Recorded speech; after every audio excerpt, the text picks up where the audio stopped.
Hi hello ನಮಸ್ಕಾರ ಸ್ನೇಹಿತರೆ.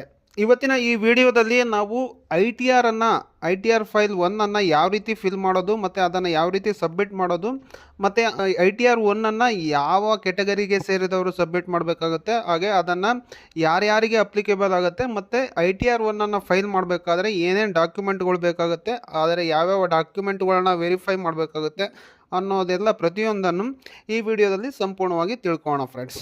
So ಮೊದಲಿಗೆ ನಾವು ನಮಗೆ ಯಾವ ಐ ಟಿ ಆರ್ ನಮಗೆ ಅಪ್ಲಿಕೇಬಲ್ ಆಗುತ್ತೆ ಅನ್ನೋದನ್ನು ಕೂಡ ನಾವು ಚೆಕ್ ಮಾಡೋಣ. ಮೊದಲಿಗೆ ನೀವು ಇಲ್ಲಿ ಏನು ಇನ್ಕಮ್ ಟ್ಯಾಕ್ಸ್ನ ಈ ವೆಬ್ಸೈಟ್ಗೆ ಬಂದರೆ ನೋಡ್ಬೋದು, ಇಲ್ಲಿ ಇಂಡಿವಿಜುವಲ್ ಅಂತ ಇದೆ. ಸೊ ಅದ್ರ ಮೇಲೆ ಕ್ಲಿಕ್ ಮಾಡ್ಕೊಳ್ಳಿ. ಹಾಗೆ ಸ್ಯಾಲ್ರಿಡ್ ಎಂಪ್ಲಾಯ್ಡ್ ಆಗಿದ್ರು ಸೊ ಸ್ಯಾಲ್ರಿಡ್ ಎಂಪ್ಲಾಯ್ಡ್ ಅಂತ ಕ್ಲಿಕ್ ಮಾಡ್ಕೊಳ್ಳಿ. ಅದಾದ ನಂತರ ಇಲ್ಲಿ ನೋಡ್ಬೋದು return form applicable to me ಅನ್ನೋದ್ರ ಮೇಲೆ ಕ್ಲಿಕ್ ಮಾಡಿದರೆ ಸೊ ನೋಡ್ಬೋದು ಇಲ್ಲಿ ನಿಮಗೆ return and form applicable for salaried individual for 2024 and 25 ಅಂತ. ಅಂದರೆ ಅಸೈನ್ಮೆಂಟ್ ಇಯರ್ ಬಂದುಬಿಟ್ಟು ನಿಮಗೆ 24-25 ಆಗಿರುತ್ತೆ. ಏನಾದರೂ ನೀವು 23-24 ನೀವು ಇನ್ಕಮ್ ಟ್ಯಾಕ್ಸನ್ನು ಫೈಲ್ ಮಾಡಬೇಕು ಅಂದರೆ ನೀವು ಅಸೈನ್ಮೆಂಟ್ ಇಯರು 24-25 ಆಗಿರುತ್ತೆ. ಸೊ ನೋಡ್ಬೋದು ಐ ಟಿ ಆರ್ 1 ಅಂತ ಇದೆ. ಅದನ್ನು ಕೂಡ ನಾವು ಸಹಜ ಅಂತಲೂ ಕೂಡ ಕರೀತಾರೆ. ಸೊ ಅಪ್ಲಿಕೇಬಲ್ ಫಾರ್ ಇಂಡಿವಿಜುವಲ್ಗೆ ಈ I T R 1 file applicable ಆಗುತ್ತೆ. ಅದರಲ್ಲಿ ಯಾವ ರೀತಿ ಅಂದರೆ ನೋಡ್ಬೋದು, ನೀವು ಸ್ಯಾಲ್ರಿ ಪರ್ಸನ್ಸ್ ಆಗಿದ್ದರೆ ಅಥವಾ ನೀವೇನಾದರೂ ಪೆನ್ಷನ್ನ ತೊಗೊಳೋರಾಗಿದ್ದರೆ ಸೊ ನೀವು ಐ ಟಿ ಆರ್ 1 ಫೈಲ್ ಮಾಡ್ಬೋದು. ಅಥವಾ ನಿಮಗೆ ಒನ್ ಹೌಸ್ ಪ್ರಾಪರ್ಟಿ ಅಂದರೆ ಒಂದು ಮನೆಯಿಂದ ನಿಮಗೇನಾದರೂ ರೆಂಟ್ ಬರ್ತಾ ಇದ್ದರೆ ಅದನ್ನು ಕೂಡ ಅವರು ಕೂಡ ಐ ಟಿ ಆರ್ 1ಗೆ ಅಪ್ಲಿಕೇಬಲ್ ಆಗ್ತಾರೆ. ಹಾಗೆ ಅದರ್ ಸೋರ್ಸ್ ಇರ್ಬೋದು, ಫಾರ್ ಎಕ್ಸಾಂಪಲ್ ಇಂಟ್ರೆಸ್ಟ್ ಯಾವುದಾದ್ರೂ FD ಇಟ್ಟಿರ್ತಾರಲ್ವ, ಸೊ ಅದರಿಂದ ಬರೋ ಇಂಟ್ರೆಸ್ಟ್ ಆಗಿರ್ಬೋದು, ಅಥವಾ ಫ್ಯಾಮಿಲಿ ಪೆನ್ಷನ್ ಆಗಿರ್ಬೋದು, ಅಥವಾ ಡಿವಿಡೆಂಟ್, ಅಥವಾ ಈಕ್ವಿಟಿಯಿಂದ ನೀವೇನಾದರೂ ಶೇರ್ಗಳಲ್ಲಿ ಇನ್ವೆಸ್ಟ್ ಮಾಡಿ ಈಕ್ವಿಟಿಯಿಂದ ಬರ್ತಕ್ಕಂಥ ಡಿವಿಡೆಂಟ್ಗಳ ಇನ್ಕಮ್ ಆಗಿರ್ಬೋದು, ಅಗ್ರಿಕಲ್ಚರಲ್ ಇನ್ಕಮ್ 5,000 ಒಳಗಿನ ಅಗ್ರಿಕಲ್ಚರಲ್ ಇನ್ಕಮ್ ಇದ್ದರೂ ಕೂಡ ನೀವು ಐ ಟಿ ಆರ್ 1 ಫೈಲ್ ಮಾಡೋಕ್ಕೆ ಎಲಿಜಿಬಲ್ ಇರ್ತೀರಾ. ಸೊ ನೀವು ಐ ಟಿ ಆರ್ 1 ಫೈಲ್ ಮಾಡಬೇಕಾಗತ್ತೆ. ಒಂದು ವೇಳೆ ನೀವು ಐ ಟಿ ಆರ್ 1 ಯಾರೆಲ್ಲ ಫೈಲ್ ಮಾಡಬಾರ್ದು ಅಂತಲೂ ಕೂಡ ಕೆಳಗಡೆ ಕೊಟ್ಟಿದ್ದಾರೆ ನೋಡ್ಬೋದು. ಇಲ್ಲಿ note I T R 1 cannot be used by a person who ಅಂತ. ಸೊ ಇಲ್ಲಿ ನೋಡ್ಬೋದು it is a director in a company, ಅಂದರೆ ಯಾವುದಾದ್ರೂ ಒಂದು ಕಂಪನಿಯಲ್ಲಿ ಅವರು ಡೈರೆಕ್ಟರ್ ಆಗಿದ್ರು ಕೂಡ ಐ ಟಿ ಆರ್ 1 ಫೈಲ್ ಮಾಡೋಕ್ಕೆ ಬರಲ್ಲ. ಹಾಗೆ as held any unlisted equity shares and any time during the previous year. ಅಂದರೆ ಸೊ ನೀವು ಯಾವುದಾದ್ರೂ ಕಂಪನಿ ಲಿಸ್ಟೆಡ್ ಆಗಿಲ್ದಿರೋ ಕಂಪನಿಗಳಲ್ಲಿ ಏನಾದರೂ ಶೇರ್ಗಳನ್ನು ಹೊಂದಿದ್ರೂ ಕೂಡ ನೀವು ಐ ಟಿ ಆರ್ 1 ಫೈಲ್ ಮಾಡೋಕ್ಕಾಗಲ್ಲ. ಈ ರೀತಿ ಸುಮಾರು ಇಲ್ಲಿ ಯಾರ್ಯಾರು ಫೈಲ್ ಮಾಡಬಾರ್ದು ಐ ಟಿ ಆರ್ 1 ಅನ್ನೋದನ್ನು ಇನ್ಫಾರ್ಮೇಷನ್ ಎಲ್ಲ ಕೊಟ್ಟಿದ್ದಾರೆ. ಸೊ ನೀವು ನೋಡ್ಕೊಳ್ಬೋದು. ಹಾಗೆ ಇಲ್ಲಿ ನೋಡ್ಬೋದು this returns is applicable for a resident individual having total income from any of the following source up to 50 lakhs. ಅಂದರೆ 50 lakhs ತನಕ ನಿಮ್ಮ ಇನ್ಕಮ್, ಈ ಎಲ್ಲ ಇಲ್ಲೇನು ಕಂಡೀಷನ್ ಇದೆಯೋ ಇಷ್ಟರಿಂದ ನೀವು 50 lakhsವರೆಗೆ ಇನ್ಕಮ್ ಇದ್ದರೆ ಸೊ ನೀವು ಐ ಟಿ ಆರ್ 1 ನೀವು ಆರಾಮಾಗಿ ಫೈಲ್ ಮಾಡ್ಬೋದು. ಸೊ ನೀವು ಐ ಟಿ ಆರ್ 1 ಫೈಲ್ ಮಾಡೋಕ್ಕೆ ಎಲಿಜಿಬಲ್ ಆಗಿರ್ತೀರ. ಸೊ ನಾನು ಇವತ್ತು ಐ ಟಿ ಆರ್ 1 ಯಾವ ರೀತಿ ಫೈಲ್ ಮಾಡೋದು ಅನ್ನೋದ್ರ ಬಗ್ಗೆ ನಾನೀಗ ತಿಳಿಸ್ಕೊಡ್ತಾ ಇದ್ದೇನೆ. ಸೊ ನೋಡ್ಬೋದು ನೀವು, ಅಂದರೆ ನೀವು ಸ್ಯಾಲ್ರಿಡ್ ಪರ್ಸನ್ ಆಗಿದ್ದರೆ ಅದನ್ನು ಯಾವ ರೀತಿ ನಮಗೇನು ಓಲ್ಡ್ ರೆಸ್ಯೂಮ್ ಬೇಕಾ ಅಥವಾ ನ್ಯೂ ರೆಸ್ಯೂಮ್ ಬೇಕಾ, ಯಾವುದನ್ನು ನಾವು ಐ ಟಿ ಆರ್ ಫೈಲ್ ಮಾಡಬೇಕಾಗುತ್ತೆ ಅನ್ನೋದನ್ನು ಪ್ರತಿಯೊಂದನ್ನು ನಾವು ಯಾವ್ಯಾವುದರಲ್ಲಿ ಏನೇನು ಬೆನಿಫಿಟ್ ಇದೆ ಅನ್ನೋದನ್ನು ಕೂಡ ಈ ವಿಡಿಯೋದಲ್ಲಿ ಸಂಪೂರ್ಣವಾಗಿ ನೋಡೋಣ ಫ್ರೆಂಡ್ಸ್. ಸೊ ಅದಕ್ಕೂ ಮುಂಚೆ ನೀವಿನ್ನೂ ನಮ್ಮ ಚಾನಲನ್ನು ಸಬ್ಸ್ಕ್ರೈಬ್ ಆಗಿಲ್ಲ ಅಂದರೆ ಸಬ್ಸ್ಕ್ರೈಬ್ ಆಗಿ, ಹಾಗೆ ಪಕ್ಕದಲ್ಲಿ ಬರುವ ಬೆಲ್ ಐಕನ್ನ ಕ್ಲಿಕ್ ಮಾಡಿ. ಸೊ ಹಾಗೆ ಇದೇ ರೀತಿ ಇಂಟ್ರೆಸ್ಟಿಂಗ್ ಮತ್ತು ಯೂಸ್ಫುಲ್ ಮಾಹಿತಿಗಳು ನಿಮಗೆ ಸಿಗ್ತಾ ಇರ್ತವೆ. ಸೊ ನೋಡೋಣ ಬನ್ನಿ, ಈಗ ಯಾವ ರೀತಿ ನಾವು ಐ ಟಿ ಆರ್ 1 ಫೈಲ್ ಮಾಡೋದು, ನಮಗೆ ಮೊದಲಿಗೆ ಯಾವ್ಯಾವ ಡಾಕ್ಯುಮೆಂಟ್ ಬೇಕು ಅನ್ನೋದನ್ನು ಈಗ ತಿಳಿಸ್ಕೊಡ್ತೇನೆ. ಸೊ ಈಗ ನೀವು ಐ ಟಿ ಆರ್ ಫೈಲ್ ಮಾಡಬೇಕು ಅಂತಂದರೆ ನಿಮಗೆ ಯಾವೆಲ್ಲ ಡಾಕ್ಯುಮೆಂಟ್ಗಳು ಇಂಪಾರ್ಟೆಂಟ್ ಆಗುತ್ತೆ ಅನ್ನೋದನ್ನು ನೋಡೋದಾದರೆ, ಸೊ ಮೊದಲಿಗೆ ನಿಮಗೆ ಫಾರ್ಮ್ 16 ಬೇಕಾಗುತ್ತೆ. ಅಂದರೆ ನಿಮ್ಮ ಏನು ಎಂಪ್ಲಾಯರ್ ಕಡೆಯಿಂದ ಕೊಡ್ತಕ್ಕಂಥ ಫಾರ್ಮ್ 16 ಒಂದು ಬೇಕಾಗುತ್ತೆ ಫಾರ್ಮು. ಅದಾದ ನಂತರ ನಿಮಗೆ ಒಂದು ಫಾರ್ಮ್ 26AS ಅನ್ನೋ ಒಂದು ಫಾರ್ಮ್ ಕೂಡ ಬೇಕಾಗುತ್ತೆ. ಹಾಗೆ AAS ಆನ್ಯುವಲ್ ಇನ್ಫಾರ್ಮೇಷನ್ಸ್ ಸ್ಟೇಟ್ಮೆಂಟ್ ಅನ್ನೋ ಒಂದು ಡಾಕ್ಯುಮೆಂಟ್ ಕೂಡ ಬೇಕಾಗುತ್ತೆ. ಸೊ ಈ 3 ಡಾಕ್ಯುಮೆಂಟ್ಗಳು ಇದ್ರೂ, ಅದಾದ ನಂತರ ನಿಮ್ದೇನಾದರೂ ಅದರ್ ಸೋರ್ಸ್ ಇನ್ಕಮ್ ಇದ್ದರೆ ಅದರ ಸಂಬಂಧಪಟ್ಟ ಡಾಕ್ಯುಮೆಂಟ್ ಕೂಡ ನಿಮಗೆ ಬೇಕಾಗುತ್ತೆ. ಸೊ ಇಷ್ಟು ಡಾಕ್ಯುಮೆಂಟ್ಗಳಿದ್ದರೆ ನೀವು ಆರಾಮಾಗಿ ಐ ಟಿ ಆರ್ 1 ಫೈಲ್ ಮಾಡ್ಬೋದು. ಸೊ ಅವೆಲ್ಲ ಡಾಕ್ಯುಮೆಂಟ್ ಯಾವ ರೀತಿ ಯೂಸ್ ಮಾಡೋದು, ಅದರಿಂದ ಯಾವ ರೀತಿ ವೆರಿಫೈ ಮಾಡೋದು ಅನ್ನೋದನ್ನು ಕೂಡ ಇವಾಗ ನೋಡೋಣ. ಸೊ ಈಗ ನಾನು ಡಾಕ್ಯುಮೆಂಟ್ಗಳು ಅವನ್ನ ಯಾವ ರೀತಿ ಕಲೆಕ್ಟ್ ಮಾಡೋದು ಅನ್ನೋದು ಮೊದಲು ಈಗ ತಿಳ್ಕೊಳ್ಳೋಣ. ಮೊದಲಿಗೆ ನೀವು ಹೋಮ್ ಬ್ರೌಸರನ್ನು ಓಪನ್ ಮಾಡಿ ಅದರಲ್ಲಿ ಇ ಫಿಲ್ಲಿಂಗ್ ಅಂತ ಸರ್ಚ್ ಮಾಡಿ. ಸೊ ಸರ್ಚ್ ಮಾಡಿದ ನಂತರ ನಿಮಗೆ ಈ ರೀತಿಯಾದ ವೆಬ್ಸೈಟ್ ಬರುತ್ತೆ, ಇನ್ಕಮ್ ಟ್ಯಾಕ್ಸ್ ಡಿಪಾರ್ಟ್ಮೆಂಟ್ನ ವೆಬ್ಸೈಟು. ಓಕೆ, ಅದಾದ ನಂತರ ಮೊದಲು ನೀವು ಇನ್ನೂ ಹೊಸದಾಗಿ ಏನಾದರೂ ನೀವು ಈ ವೆಬ್ಸೈಟ್ಗೆ ಬಂದಿದ್ದರೆ ಮೊದಲು ರಿಜಿಸ್ಟರ್ ಆಗಬೇಕಾಗತ್ತೆ. ಅಥವಾ ನೀವೇನಾದರೂ ಈಗ ಆಲ್ರೆಡಿ ಹಿಂದಿನ ವರ್ಷ ನೀವೇನಾದರೂ ಅಪ್ಲೈ ಮಾಡಿದರೆ ರಿಜಿಸ್ಟರ್ ಆಗಿದ್ದರೆ ಸೊ ಲಾಗಿನ್ ಆಗಬೇಕಾಗತ್ತೆ. ಸೊ ಇಲ್ಲಿ ನಾನೀಗ ನೋಡ್ಬೋದು, ಇಲ್ಲಿ ಮೇಲೆ ಲಾಗಿನ್ ಅನ್ನೋ ಒಂದು ಆಪ್ಷನ್ಸ್ ಕೂಡ ನಿಮಗೆ ಕಾಣ್ತಾ ಇದೆ. ಆ ಪಕ್ಕದ ರಿಜಿಸ್ಟರ್ ಅನ್ನೋದು ಕೂಡ ಇದೆ. ಸೊ ಮೊದಲು ನಾವು ಆಲ್ರೆಡಿ ಈಗ ರಿಜಿಸ್ಟರ್ ಆಗಿದ್ವಿ, ಈಗ ಲಾಗಿನ್ ಆಗ್ತಾ ಇದ್ವಿ. ಲಾಗಿನ್ ಅಂತ ಕ್ಲಿಕ್ ಮಾಡ್ಕೊಳ್ಳೋಣ.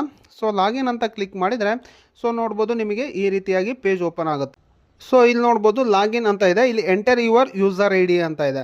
So user I D normal ಆಗಿ ನಿಮ್ಮ ಪ್ಯಾನ್ ನಂಬರ್ ಅಲ್ಲಿ ಯೂಸರ್ ಐ ಡಿ ಆಗಿರುತ್ತೆ. ಸೊ ನಿಮ್ಮ ಪ್ಯಾನ್ ನಂಬರನ್ನು ಇಲ್ಲಿ ಟೈಪ್ ಮಾಡ್ಕೊಳ್ಳಿ. ಅದಾದ ನಂತರ ಕೆಳಗಡೆ ಕಂಟಿನ್ಯೂ ಅಂತ ಕ್ಲಿಕ್ ಮಾಡಿ. ಸೊ ಕಂಟಿನ್ಯೂ ಅಂತ ಕ್ಲಿಕ್ ಮಾಡಿದ ನಂತರ ನೋಡ್ಬೋದು ಈ ರೀತಿ ಬರುತ್ತೆ. ಇಲ್ಲಿ ನೋಡ್ಬೋದು ಒಂದು ಚಿಕ್ಕ ಬಾಕ್ಸ್ ಇದೆ, please confirm your secure access message displayed above ಅಂತ ಇದೆ. ಸೊ ಅಲ್ಲಿ ಅದ್ರ ಮೇಲೆ ಕ್ಲಿಕ್ ಮಾಡಿಕೊಂಡು ಇಲ್ಲಿ ನಿಮ್ಮ ಪಾಸ್ವರ್ಡನ್ನು ನೀವು ಎಂಟರ್ ಮಾಡ್ಕೊಳ್ಬೇಕಾಗುತ್ತೆ. ಒಂದು ವೇಳೆ ನಿಮಗೆ ಪಾಸ್ವರ್ಡ್ ಗೊತ್ತಿಲ್ಲ, ಮರ್ತೋಗಿದ್ದರೆ ಇಲ್ಲಿ ಫರ್ಗೆಟ್ ಪಾಸ್ವರ್ಡ್ ಹೊಡೆದು ಮತ್ತೆ ನೀವು ಪಾಸ್ವರ್ಡನ್ನು ರೀಕಲೆಕ್ಟ್ ಮಾಡ್ಕೊಳ್ಬೋದು. ನೀವು ಪಾಸ್ವರ್ಡನ್ನು ಟೈಪ್ ಮಾಡಿ ಕೆಳಗಡೆ ಕಂಟಿನ್ಯೂ ಅನ್ನೋದ್ರ ಮೇಲೆ ಕ್ಲಿಕ್ ಮಾಡ್ಕೊಳ್ಳಿ. ಸೊ ಕಂಟಿನ್ಯೂ ಅಂತ ಕ್ಲಿಕ್ ಮಾಡಿದ ನಂತರ ನೋಡ್ಬೋದು ನಿಮಗೆ ಈ ರೀತಿಯಾಗಿ ನೀವು ಇನ್ಕಮ್ ಟ್ಯಾಕ್ಸ್ ವೆಬ್ಸೈಟ್ಗೆ ಲಾಗಿನ್ ಆಗಿ ಇರ್ತೀರ. ಸೊ ನಿಮ್ಮ ಏನು ಯೂಸರ್ ಐ ಡಿ ಮೂಲಕ. ಸೊ ಅದಾದ ನಂತರ ನೋಡ್ಬೋದು ನಿಮಗೆ ಈ ರೀತಿಯಾದ ಪೇಜ್ ನಿಮಗೆ ಕಾಣುತ್ತೆ. ಸೊ ಇಲ್ಲಿ ನೀವೀಗ ಮೊದಲೇದಾಗಿ ಆಲ್ರೆಡಿ ನಿಮ್ಮ ಎಂಪ್ಲಾಯರ್ ಕಡೆಯಿಂದ ನೀವು ಫಾರ್ಮ್ 16 ಕಲೆಕ್ಟ್ ಮಾಡ್ಕೊಂಡಿರ್ತೀರ ಒಂದು.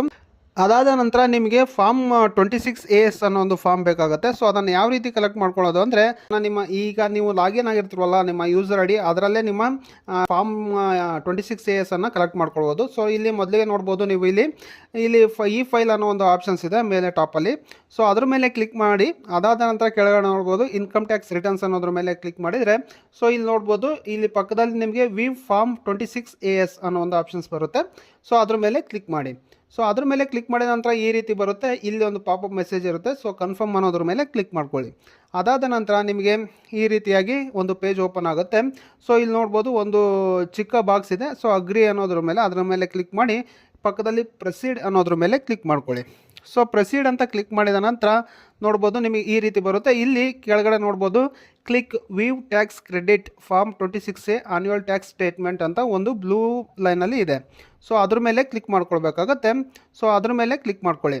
ಸೊ ಅದ್ರ ಮೇಲೆ ಕ್ಲಿಕ್ ಮಾಡಿದ ನಂತರ ನೋಡ್ಬೋದು ನಿಮಗೆ ನೆಕ್ಸ್ಟ್ ಈ ರೀತಿಯಾಗಿ ನಿಮ್ಮ ಪೇಜ್ ಓಪನ್ ಆಗುತ್ತೆ.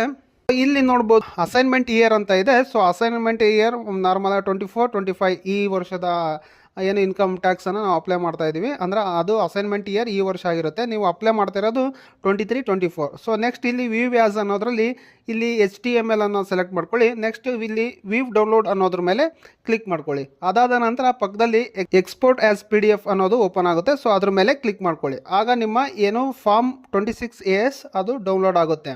ಸೊ ಅದು ನೀವು ನಿಮ್ಮ ಡೌನ್ಲೋಡ್ ಫೋಲ್ಡ್ರಲ್ಲಿ ಅದು ಸೇವ್ ಆಗಿರುತ್ತೆ. ಅದಾದ ನಂತರ ನೆಕ್ಸ್ಟ್ ನೀವೀಗ AIS ಅನ್ನು ಡೌನ್ಲೋಡ್ ಮಾಡಬೇಕಾಗತ್ತೆ.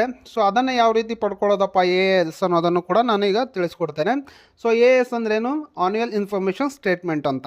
ಸೊ ಅದನ್ನು ಯಾವ ರೀತಿ ಪಡ್ಕೊಳ್ಳೋದು, ಸೊ ನೋಡ್ತಾ ಇರ್ಬೋದು ಇಲ್ಲಿ ನಾನು ಏನು ಫಾರ್ಮ್ 26AS ಅನ್ನು ನಿಮಗೆ ಶೋ ಕೂಡ ಮಾಡ್ತಾ ಇದ್ದೀನಿ. ಸೊ ಡೌನ್ಲೋಡ್ ಆಗಿರೋದು. ಅದಾದ ನಂತರ ಈಗ AIS ಅನ್ನು ಯಾವ ರೀತಿ ಪಡ್ಕೊಳ್ಳೋದು ಅನ್ನೋದನ್ನು ನೋಡೋಣ. ಸೊ ನೆಕ್ಸ್ಟ್ ಇದೆ ನಿಮ್ಮ ಡ್ಯಾಶ್ಬೋರ್ಡ್ ಹೋಮ್ ಪೇಜ್ಗೆ ಬನ್ನಿ. ಇಲ್ಲಿ ಈ ಫೈಲ್ ಅನ್ನೋದ್ರ ಮೇಲೆ ಕ್ಲಿಕ್ ಮಾಡ್ಕೊಳ್ಳಿ. ಅದಾದ ನಂತರ ಇನ್ಕಮ್ ಟ್ಯಾಕ್ಸ್ ರಿಟರ್ನ್ಸ್ ಅನ್ನೋದ್ರ ಮೇಲೆ ಕ್ಲಿಕ್ ಮಾಡಿ. ಅದಾದ ನಂತರ ಪಕ್ಕದಲ್ಲಿ ನೋಡಿದರೆ ಇಲ್ಲಿ ನಿಮಗೆ ಆನ್ಯುವಲ್ ಇನ್ಫಾರ್ಮೇಷನ್ ಸ್ಟೇಟ್ಮೆಂಟ್ ಅಂತ ಒಂದು ಆಪ್ಷನ್ಸ್ ಕೂಡ ಸಿಗುತ್ತೆ ಕೆಳಗಡೆ. ಸೊ ಅದ್ರ ಮೇಲೆ ಕ್ಲಿಕ್ ಮಾಡಿ. ನೋಡ್ತಾ ಇರ್ಬೋದು ಇಲ್ಲಿ view annual information statement. So ಅದ್ರ ಮೇಲೆ ಕ್ಲಿಕ್ ಮಾಡಿದ ನಂತರ ನೋಡ್ಬೋದು ನಿಮಗೆ ಒಂದು ಪೇಜ್ ಓಪನ್ ಆಗುತ್ತೆ. ಅಥವಾ ಅದಿಲ್ಲ ಅಂದರೆ ಡೈರೆಕ್ಟಾಗಿ ಇಲ್ಲಿ ಮೇಲೆ ನೋಡ್ಬೋದು AIS ಅಂತಲೂ ಕೂಡ ಇದೆ. ಸೊ ಅದ್ರ ಮೇಲೆ ಕ್ಲಿಕ್ ಮಾಡ್ಕೊಳ್ಳಿ. ಅದಾದ ನಂತರ ಈ ರೀತಿ ಒಂದು ಪಾಪಪ್ ಮೆಸೇಜ್ ಬರುತ್ತೆ. ಇಲ್ಲಿ ಪ್ರೊಸೀಡ್ ಅನ್ನೋದ್ರ ಮೇಲೆ ಕ್ಲಿಕ್ ಮಾಡ್ಕೊಳ್ಳಿ. ಸೊ ಪ್ರೊಸೀಡ್ ಅಂತ ಕ್ಲಿಕ್ ಮಾಡಿದ ನಂತರ ನೋಡ್ಬೋದು ನಿಮಗೆ ಪೇಜ್ ನಿಮಗೆ ಲೋಡ್ ಆಗುತ್ತೆ. ಅದಾದ ನಂತರ ನಿಮಗೆ ಈ ರೀತಿ ಬರುತ್ತೆ. ಇಲ್ಲಿ ನೋಡ್ಬೋದು ಪಕ್ಕದಲ್ಲಿ ಡೌನ್ಲೋಡ್ AIS ಆ್ಯಂಡ್ TIS ಅಂತಲೂ ಇದೆ. ಸೊ ಅದ್ರ ಮೇಲೆ ಕ್ಲಿಕ್ ಮಾಡ್ಕೊಂಡ್ರೆ ಇಲ್ಲಿ ನೋಡ್ಬೋದು ಆನ್ಯುವಲ್ ಇನ್ಫಾರ್ಮೇಷನ್ ಸ್ಟೇಟ್ಮೆಂಟ್ ಡೌನ್ಲೋಡ್ ಅಂತ ಇದೆ. ಸೊ ಡೌನ್ಲೋಡ್ ಕೊಟ್ಟರೆ ಸೊ ಆಟೋಮೆಟಿಕ್ ಆಗಿ ಅದು ಡೌನ್ಲೋಡ್ ಕೂಡ ಆಗಿರುತ್ತೆ. ಸೊ ಅದು ಪಾಸ್ವರ್ಡ್ ಕೂಡ ಸೆಕ್ಯೂರ್ ಆಗಿ ಪಾಸ್ವರ್ಡ್ ಕೂಡ ಇರುತ್ತೆ. ಆ ಪಾಸ್ವರ್ಡ್ ಯಾವ ರೀತಿ ಇರುತ್ತೆ ಅನ್ನೋದನ್ನು ಕೂಡ ಕೆಳಗಡೆ ಕೊಟ್ಟಿದ್ದಾರೆ, ಶೋ ಮಾಡ್ತಾ ಇದ್ದಾರೆ, ನೋಡ್ತಾ ಇರ್ಬೋದು. ಸೊ ಆ ಪಾಸ್ವರ್ಡ್ ಏನಾಗಿರುತ್ತಪ್ಪ ಅಂತಂದರೆ ನಿಮ್ಮ ಪ್ಯಾನ್ ನಂಬರ್ ಆಗಿರುತ್ತೆ. ನಿಮ್ಮ ಪ್ಯಾನ್ ನಂಬರ್ ಹಾಗೆ ನಿಮ್ಮ ಡೇಟ್ ಆಫ್ ಬರ್ತ್ ಏನು ನಿಮ್ಮ ಡೇಟು ಮಂತು ಇಯರ್ ಏನಿರುತ್ತೋ ಸೊ ಅದು ಅದರ ಪಾಸ್ವರ್ಡ್ AISನ ಪಾಸ್ವರ್ಡ್ ಆಗಿರುತ್ತೆ. ಸೊ ಅದನ್ನು ಟೈಪ್ ಮಾಡಿಕೊಂಡ್ರೆ ನಿಮಗೆ ಅದು ಓಪನ್ ಆಗುತ್ತೆ. ಸೊ ಅದನ್ನು ಓಪನ್ ಮಾಡಿ ಕೂಡ ನಾನೀಗ ತೋರಿಸ್ತೇನೆ, ನೋಡ್ತಾ ಇರ್ಬೋದು. ಸೊ ಓಪನ್ ಮಾಡಿದ ನಂತರ ಇಲ್ಲಿ ನೋಡ್ಬೋದು ಪಾಸ್ವರ್ಡ್ ರಿಕ್ವೈರ್ಡ್ ಅಂತ ತೋರಿಸ್ತಾ ಇದೆ. ಇಲ್ಲಿ ಪಾಸ್ವರ್ಡನ್ನು ಟೈಪ್ ಮಾಡಿ ಅದು ನಿಮ್ಮ ಪ್ಯಾನ್ ನಂಬರ್ ಹಾಗೆ ಡೇಟು ಮಂತು ಇಯರ್ ನಿಮ್ಮ ಡೇಟ್ ಆಫ್ ಬರ್ತನ ಡೇಟು ಮಂತು ಇಯರನ್ನು ಟೈಪ್ ಮಾಡಿ ಸಬ್ಮಿಟ್ ಕೊಟ್ಟರೆ ಸೊ ನೋಡ್ತಾ ಇರ್ಬೋದು ನನ್ನ AIS ಕೂಡ ಇಲ್ಲಿ ಓಪನ್ ಆಗಿದೆ. ಈ ರೀತಿಯಾಗಿ ನಿಮ್ಮ ಫಾರ್ಮ್ 26AS ಅನ್ನು ಡೌನ್ಲೋಡ್ ಮಾಡ್ಕೊಳ್ಬೇಕಾಗತ್ತೆ. ಹಾಗೆ ಆನ್ಯುವಲ್ ಇನ್ಫಾರ್ಮೇಷನ್ ಸ್ಟೇಟ್ಮೆಂಟ್ AIS ಅನ್ನು ನೀವು ಕೂಡ ಡೌನ್ಲೋಡ್ ಮಾಡ್ಕೊಳ್ಬೇಕಾಗತ್ತೆ. ಅದಾದ ನಂತರ ನಿಮಗೆ ಆಲ್ರೆಡಿ ನಿಮ್ಮ ಎಂಪ್ಲಾಯರ್ ಕಡೆಯಿಂದ ನೀವು ಫಾರ್ಮ್ 16 ಕಲೆಕ್ಟ್ ಮಾಡ್ಕೊಂಡಿರ್ತೀರ. ಸೊ ಈ 3 ಡಾಕ್ಯುಮೆಂಟ್ಗಳನ್ನು ಇಟ್ಕೊಂಡು ನಿಮ್ಮ ITR ಫೈಲ್ ಮಾಡಬೇಕಾದ್ರೆ ಅದನ್ನು ವೆರಿಫಿಕೇಷನ್ ಕೂಡ ಮಾಡ್ಕೊಳ್ಬೇಕಾಗತ್ತೆ. ಸೊ ಈ 3 ಡಾಕ್ಯುಮೆಂಟ್ ಇದ್ದರೆ ನೀವು ಈಸಿಯಾಗಿ ITR ಫೈಲ್ ಮಾಡ್ಬೋದು. ಬೈ ಚಾನ್ಸ್ ಇದು ಇಲ್ಲ ಅಂದ್ರೂ ಫೈಲ್ ಮಾಡ್ಬೋದು, ಆದರೆ ಅದನ್ನು ನಿಮ್ಮ ರೆಫರೆನ್ಸ್ ಆಗಿರುತ್ತೆ. ಅಂದರೆ ಯಾವ ರೀತಿ ನಾವು ಇಲ್ಲಿ ಇರ್ತಕ್ಕಂಥ ITRಗೂ ಅಲ್ಲಿ ನಮ್ಮ ಫಾರ್ಮ್ 16 ಇರೋದಕ್ಕೂ ಮ್ಯಾಚ್ ಆಗುತ್ತಾ ಅನ್ನೋದನ್ನು ನೀವು ಕನ್ಫರ್ಮ್ ಮಾಡಬೇಕಾಗತ್ತೆ. ಒಂದು ವೇಳೆ ಇಲ್ಲ ಅಂದರೆ ನಿಮ್ಮ ಬೇರೆ ಥರ ಸೋರ್ಸಲ್ಲಿ ಇನ್ಕಮ್ ಇರುತ್ತೆ. ಸೊ ಅದನ್ನು ನೀವು ಫಿಸಿಕಲಾಗಿ ಎಂಟರ್ ಮಾಡಿಕೊಂಡು ನೀವು ಸಬ್ಮಿಟ್ ಮಾಡ್ಕೊಳ್ಬೇಕಾಗುತ್ತೆ. ಸೊ ಅದನ್ನು ಯಾವ ರೀತಿ ಮಾಡೋದು ಅಂತಲೂ ಕೂಡ ಈಗ ನೋಡೋಣ. ಈಗ ನಿಮಗೆ ಎಲ್ಲ ಡಾಕ್ಯುಮೆಂಟ್ಗಳು ಸಿಕ್ಕಾಯಿತು. ಸೊ ಈಗ ಅದನ್ನು ನಾವು ಯಾವ ರೀತಿ ನಾವು ಅದನ್ನು ಅಪ್ಲೈ ಮಾಡೋದು ಅನ್ನೋದನ್ನು ಈಗ ನೋಡೋಣ. ಸೊ ನೀವು ಆಲ್ರೆಡಿ ಈಗ ಲಾಗಿನ್ ಆಗಿದ್ದೀರಾ ಅಲ್ವಾ. ಸೊ ಇಲ್ಲಿ ನಿಮ್ಮ ಮೇನ್ ಪೇಜಲ್ಲೇ ನೋಡ್ಬೋದು, file your return for the year ended on 31 March 2024 ಅಂತ ಇಲ್ಲಿ ಶೋ ಆಗ್ತಾ ಇದೆ. ಓಕೆನಾ. ಅಥವಾ ಇಲ್ಲಿ ನೋಡ್ಬೋದು ಮೇಲೆ ಈ ಫೈಲ್ ಅಂತ ಇದೆ, ಇಲ್ಲಿ ಇನ್ಕಮ್ ಟ್ಯಾಕ್ಸ್ ರಿಟರ್ನ್ಸ್ ಅಂತ ಒಂದು ಆಪ್ಷನ್ಸ್ ಇದೆ. ಫೈಲ್ ಇನ್ಕಮ್ ಟ್ಯಾಕ್ಸ್ ರಿಟರ್ನ್ ಅಂತ ಕೂಡ ಅದ್ರ ಮೇಲೆ ಕ್ಲಿಕ್ ಮಾಡ್ಕೊಂಡ್ರು ಕೂಡ ಸೊ ನಿಮಗೆ ಡೈರೆಕ್ಟಾಗಿ ಆ ಪೇಜ್ ಓಪನ್ ಆಗುತ್ತೆ. ಅಥವಾ ಮೇನ್ ಪೇಜಲ್ಲೇ ನಿಮಗೆ ಹೋಮ್ ಪೇಜಲ್ಲೇ ನಿಮಗೆ ಕಾಣ್ತಾ ಇದೆ file your returns for year ended 31 March ಅಂತ ಇದೆ. ಇಲ್ಲಿ ಫೈಲ್ ನಾವು ಅನ್ನೋದ್ರ ಮೇಲೆ ಕ್ಲಿಕ್ ಮಾಡಿದರೆ ಸೊ ನಿಮ್ಮ ಒಂದು ಫೈಲ್ ನೋಡ್ಬೋದು ಇಲ್ಲಿ ಓಪನ್ ಆಗಿದೆ, ಇನ್ಕಮ್ ಟ್ಯಾಕ್ಸ್ ರಿಟರ್ನ್ಸ್ ITR ಅಂತ. ಸೊ ಇಲ್ಲಿ ನೆಕ್ಸ್ಟ್ ಈಗ ಸೆಲೆಕ್ಟ್ ದ ಅಸೈನ್ಮೆಂಟ್ ಇಯರ್ ಅಂತ ಇದೆ. ಸೊ ಅದು 24-25 ಆಗಿರುತ್ತೆ. ಸೊ ಅದನ್ನು ಸೆಲೆಕ್ಟ್ ಮಾಡ್ಕೊಳ್ಳಿ. ಅದಾದ ನಂತರ ಕೆಳಗಡೆ ನೋಡ್ಬೋದು ಆನ್ಲೈನಾ ಆಫ್ಲೈನಾ ಅಂತ ಇದೆ. ಸೊ ಆನ್ಲೈನ್ ಅನ್ನೋದನ್ನು ಸೆಲೆಕ್ಟ್ ಮಾಡ್ಕೊಳ್ಳಿ. ಅದಾದ ನಂತರ ಕಂಟಿನ್ಯೂ ಅನ್ನೋದ್ರ ಮೇಲೆ ಕ್ಲಿಕ್ ಮಾಡಿ. ನೆಕ್ಸ್ಟ್ ಈ ರೀತಿಯಾಗಿ ಓಪನ್ ಆಗುತ್ತೆ. ಇಲ್ಲಿ ನೋಡ್ಬೋದು ನೀವು ಆಲ್ರೆಡಿ ಮುಂಚೆ ಏನಾದರೂ ಸೇವ್ ಮಾಡಿಟ್ಟಿದ್ರೆ ಇಲ್ಲಿ ಸೇವಲ್ಲಿ ಇರುತ್ತೆ. ಅಥವಾ ಏನು ಸೇವ್ ಮಾಡಿಲ್ಲ ಹೊಸದಾಗಿ ನೀವು ಎಂಟರ್ ಮಾಡ್ತಾ ಇದ್ದೀರಾ ಅಂತಂದರೆ ಸ್ಟಾರ್ಟ್ ನ್ಯೂ ಫಿಲ್ಲಿಂಗ್ ಅನ್ನೋದ್ರ ಮೇಲೆ ಕ್ಲಿಕ್ ಮಾಡ್ಕೊಳ್ಳಿ. ಅದಾದ ನಂತರ ನೋಡ್ಬೋದು ಈ ರೀತಿ ಲೋಡ್ ಆಗುತ್ತೆ. ಲೋಡ್ ಆದ ನಂತರ ನಿಮಗೆ ನೆಕ್ಸ್ಟ್ ಪೇಜ್ ಓಪನ್ ಆಗುತ್ತೆ. ಸೊ ನೆಕ್ಸ್ಟ್ ಈ ರೀತಿ ಬರುತ್ತೆ, please select the status applicable to you to proceed further ಅಂತ ಇದೆ. ಸೊ ಇಲ್ಲಿ ಇಂಡಿವಿಜುವಲ್ ಅನ್ನೋದು ಸೆಲೆಕ್ಟ್ ಮಾಡ್ಕೊಳ್ಳಿ. ಸೊ ಇಂಡಿವಿಜುವಲ್ ಅಂತ ಸೆಲೆಕ್ಟ್ ಮಾಡಿಕೊಂಡು ಕೆಳಗಡೆ ಕಂಟಿನ್ಯೂ ಅನ್ನೋದ್ರ ಮೇಲೆ ಕ್ಲಿಕ್ ಮಾಡ್ಕೊಳ್ಳಿ. ಸೊ ಕಂಟಿನ್ಯೂ ಅಂತ ಕ್ಲಿಕ್ ಮಾಡಿದ ನಂತರ ನೆಕ್ಸ್ಟ್ ಈ ರೀತಿ ಬರುತ್ತೆ. ಇಲ್ಲಿ ನೋಡಬೇಕಾಗುತ್ತೆ ಈಗ ಸೆಲೆಕ್ಟ್ ದ ITR ಫಾರ್ಮ್ ಅನ್ನೋದಿದೆ. ಸೊ ನಾನು ಆಗಲೇ ಹೇಳಿದೆ ITR 1 ನಾವು ಯಾರು ಫೈಲ್ ಮಾಡಬೇಕು ಅನ್ನೋದನ್ನು. ಸೊ ನಾನೀಗ ITR 1 ಅನ್ನೋದನ್ನು ಸೆಲೆಕ್ಟ್ ಮಾಡ್ಕೊಳ್ತಾ ಇದ್ದೀನಿ. ಅದಾದ ನಂತರ ಕೆಳಗಡೆ ನೋಡ್ಬೋದು ಪ್ರೊಸೀಡ್ ವಿತ್ ITR 1 ಅನ್ನೋದನ್ನು ಇದೆ. ಸೊ ಇಲ್ಲಿ ITR 1 ಯಾರಿಗೆ ಅಪ್ಲಿಕೇಬಲ್ ಅನ್ನೋದು ಕೂಡ ಇಲ್ಲಿ ಒಂದು ನೋಟ್ ಕೂಡ ಕೊಟ್ಟಿದ್ದಾರೆ, ಓದ್ಕೊಳ್ಬೋದು. ನೆಕ್ಸ್ಟ್ ಇಲ್ಲಿ ಪ್ರೊಸೀಡ್ ವಿತ್ ITR 1 ಅನ್ನೋದ್ರ ಮೇಲೆ ಕ್ಲಿಕ್ ಮಾಡ್ಕೊಳ್ಳಿ. ಅದಾದ ನಂತರ ಇಲ್ಲೊಂದು ಪಾಪಪ್ ಮೆಸೇಜ್ ಬರುತ್ತೆ. ಸೊ ಇಲ್ಲಿ ಓಕೆ ಅನ್ನೋದ್ರ ಕ್ಲಿಕ್ ಮಾಡ್ಕೊಳ್ಳಿ. ಅಂದರೆ ಹಳೆ ರೆಸ್ಯೂಮ್ಗೆ ಏನೇನೆಲ್ಲ ಡಿಡಕ್ಷನ್ಸ್ ಇದೆ ಅನ್ನೋದು ಕೂಡ ಈ ಪಾಪಪ್ ಮೆಸೇಜಲ್ಲಿರುತ್ತೆ. ಸೊ ನಿಮಗೆ ಟೈಮ್ ಇದ್ದರೆ ನೋಡ್ಕೊಳ್ಳಿ ನೀಟಾಗಿ. ಓಕೆನಾ. ಅದಾದ ನಂತರ ಓಕೆ ಅಂತ ಕ್ಲಿಕ್ ಮಾಡ್ಕೊಳ್ಳಿ. ಅದಾದ ನಂತರ ನೋಡ್ಬೋದು ಇಲ್ಲಿ ITR 1 ಇನ್ಕಮ್ ಟ್ಯಾಕ್ಸ್ ರಿಟರ್ನ್ಸ್ ಅಂತಿದೆ. ಇಲ್ಲಿ 3 ಥರ ನೀವು ಇದನ್ನು ಸಬ್ಮಿಟ್ ಮಾಡಬೇಕಾಗತ್ತೆ. Validate your returns, breakup, free filling ಅಂತ. ಅದಾದ ನಂತರ ಕನ್ಫರ್ಮ್ ಯುವರ್ ರಿಟರ್ನ್ ಸಮರಿ. ಅದಾದ ನಂತರ ವೆರಿಫೈ ಕೂಡ ಮಾಡಬೇಕಾಗತ್ತೆ, verify and submit your returns ಅಂತ ಇದೆ. ಸೊ ಈ 3 ಸ್ಟೆಪ್ಗಳನ್ನು ನೀವು ಕಂಪಲ್ಸರಿ ಮಾಡಬೇಕಾಗತ್ತೆ. ಸೊ ನೆಕ್ಸ್ಟ್ ಇಲ್ಲಿ ಈ ಸ್ಟೆಪ್ಗಳು ಯಾವ ರೀತಿ ಮಾಡೋದು ಅನ್ನೋದನ್ನು ಕೂಡ ಈಗ ನೋಡೋಣ. ಅದಾದ ನಂತರ ಇಲ್ಲಿ ನೋಡ್ಬೋದು ಕೆಳಗಡೆ ಲೆಟ್ಸ್ ಗೆಟ್ ಸ್ಟಾರ್ಟೆಡ್ ಅನ್ನೋದ್ರ ಮೇಲೆ ಕ್ಲಿಕ್ ಮಾಡ್ಕೊಳ್ಳಿ. ನೆಕ್ಸ್ಟ್ ಈ ರೀತಿ ಓಪನ್ ಆಗುತ್ತೆ. ಇಲ್ಲಿ ನೋಡ್ಬೋದು please answer the following questions to proceed further ಅಂತ ಇದೆ. So are you filling the income tax returns for any of the following reason. So ನೀವು ಯಾವ ರೀಸನ್ಗೋಸ್ಕರ ನೀವು ಯಾವ ಕಾರಣಕ್ಕೋಸ್ಕರ ನೀವು ಇನ್ಕಮ್ ಟ್ಯಾಕ್ಸನ್ನು ಫೈಲ್ ಮಾಡ್ತಾ ಇದ್ದೀರಾ ಅನ್ನೋದನ್ನು ಇಲ್ಲಿ ಫಿಲ್ ಮಾಡ್ಕೊಳ್ಬೇಕಾಗತ್ತೆ. ನಾರ್ಮಲ್ ಆಗಿ taxable income is more than basic exemption limit.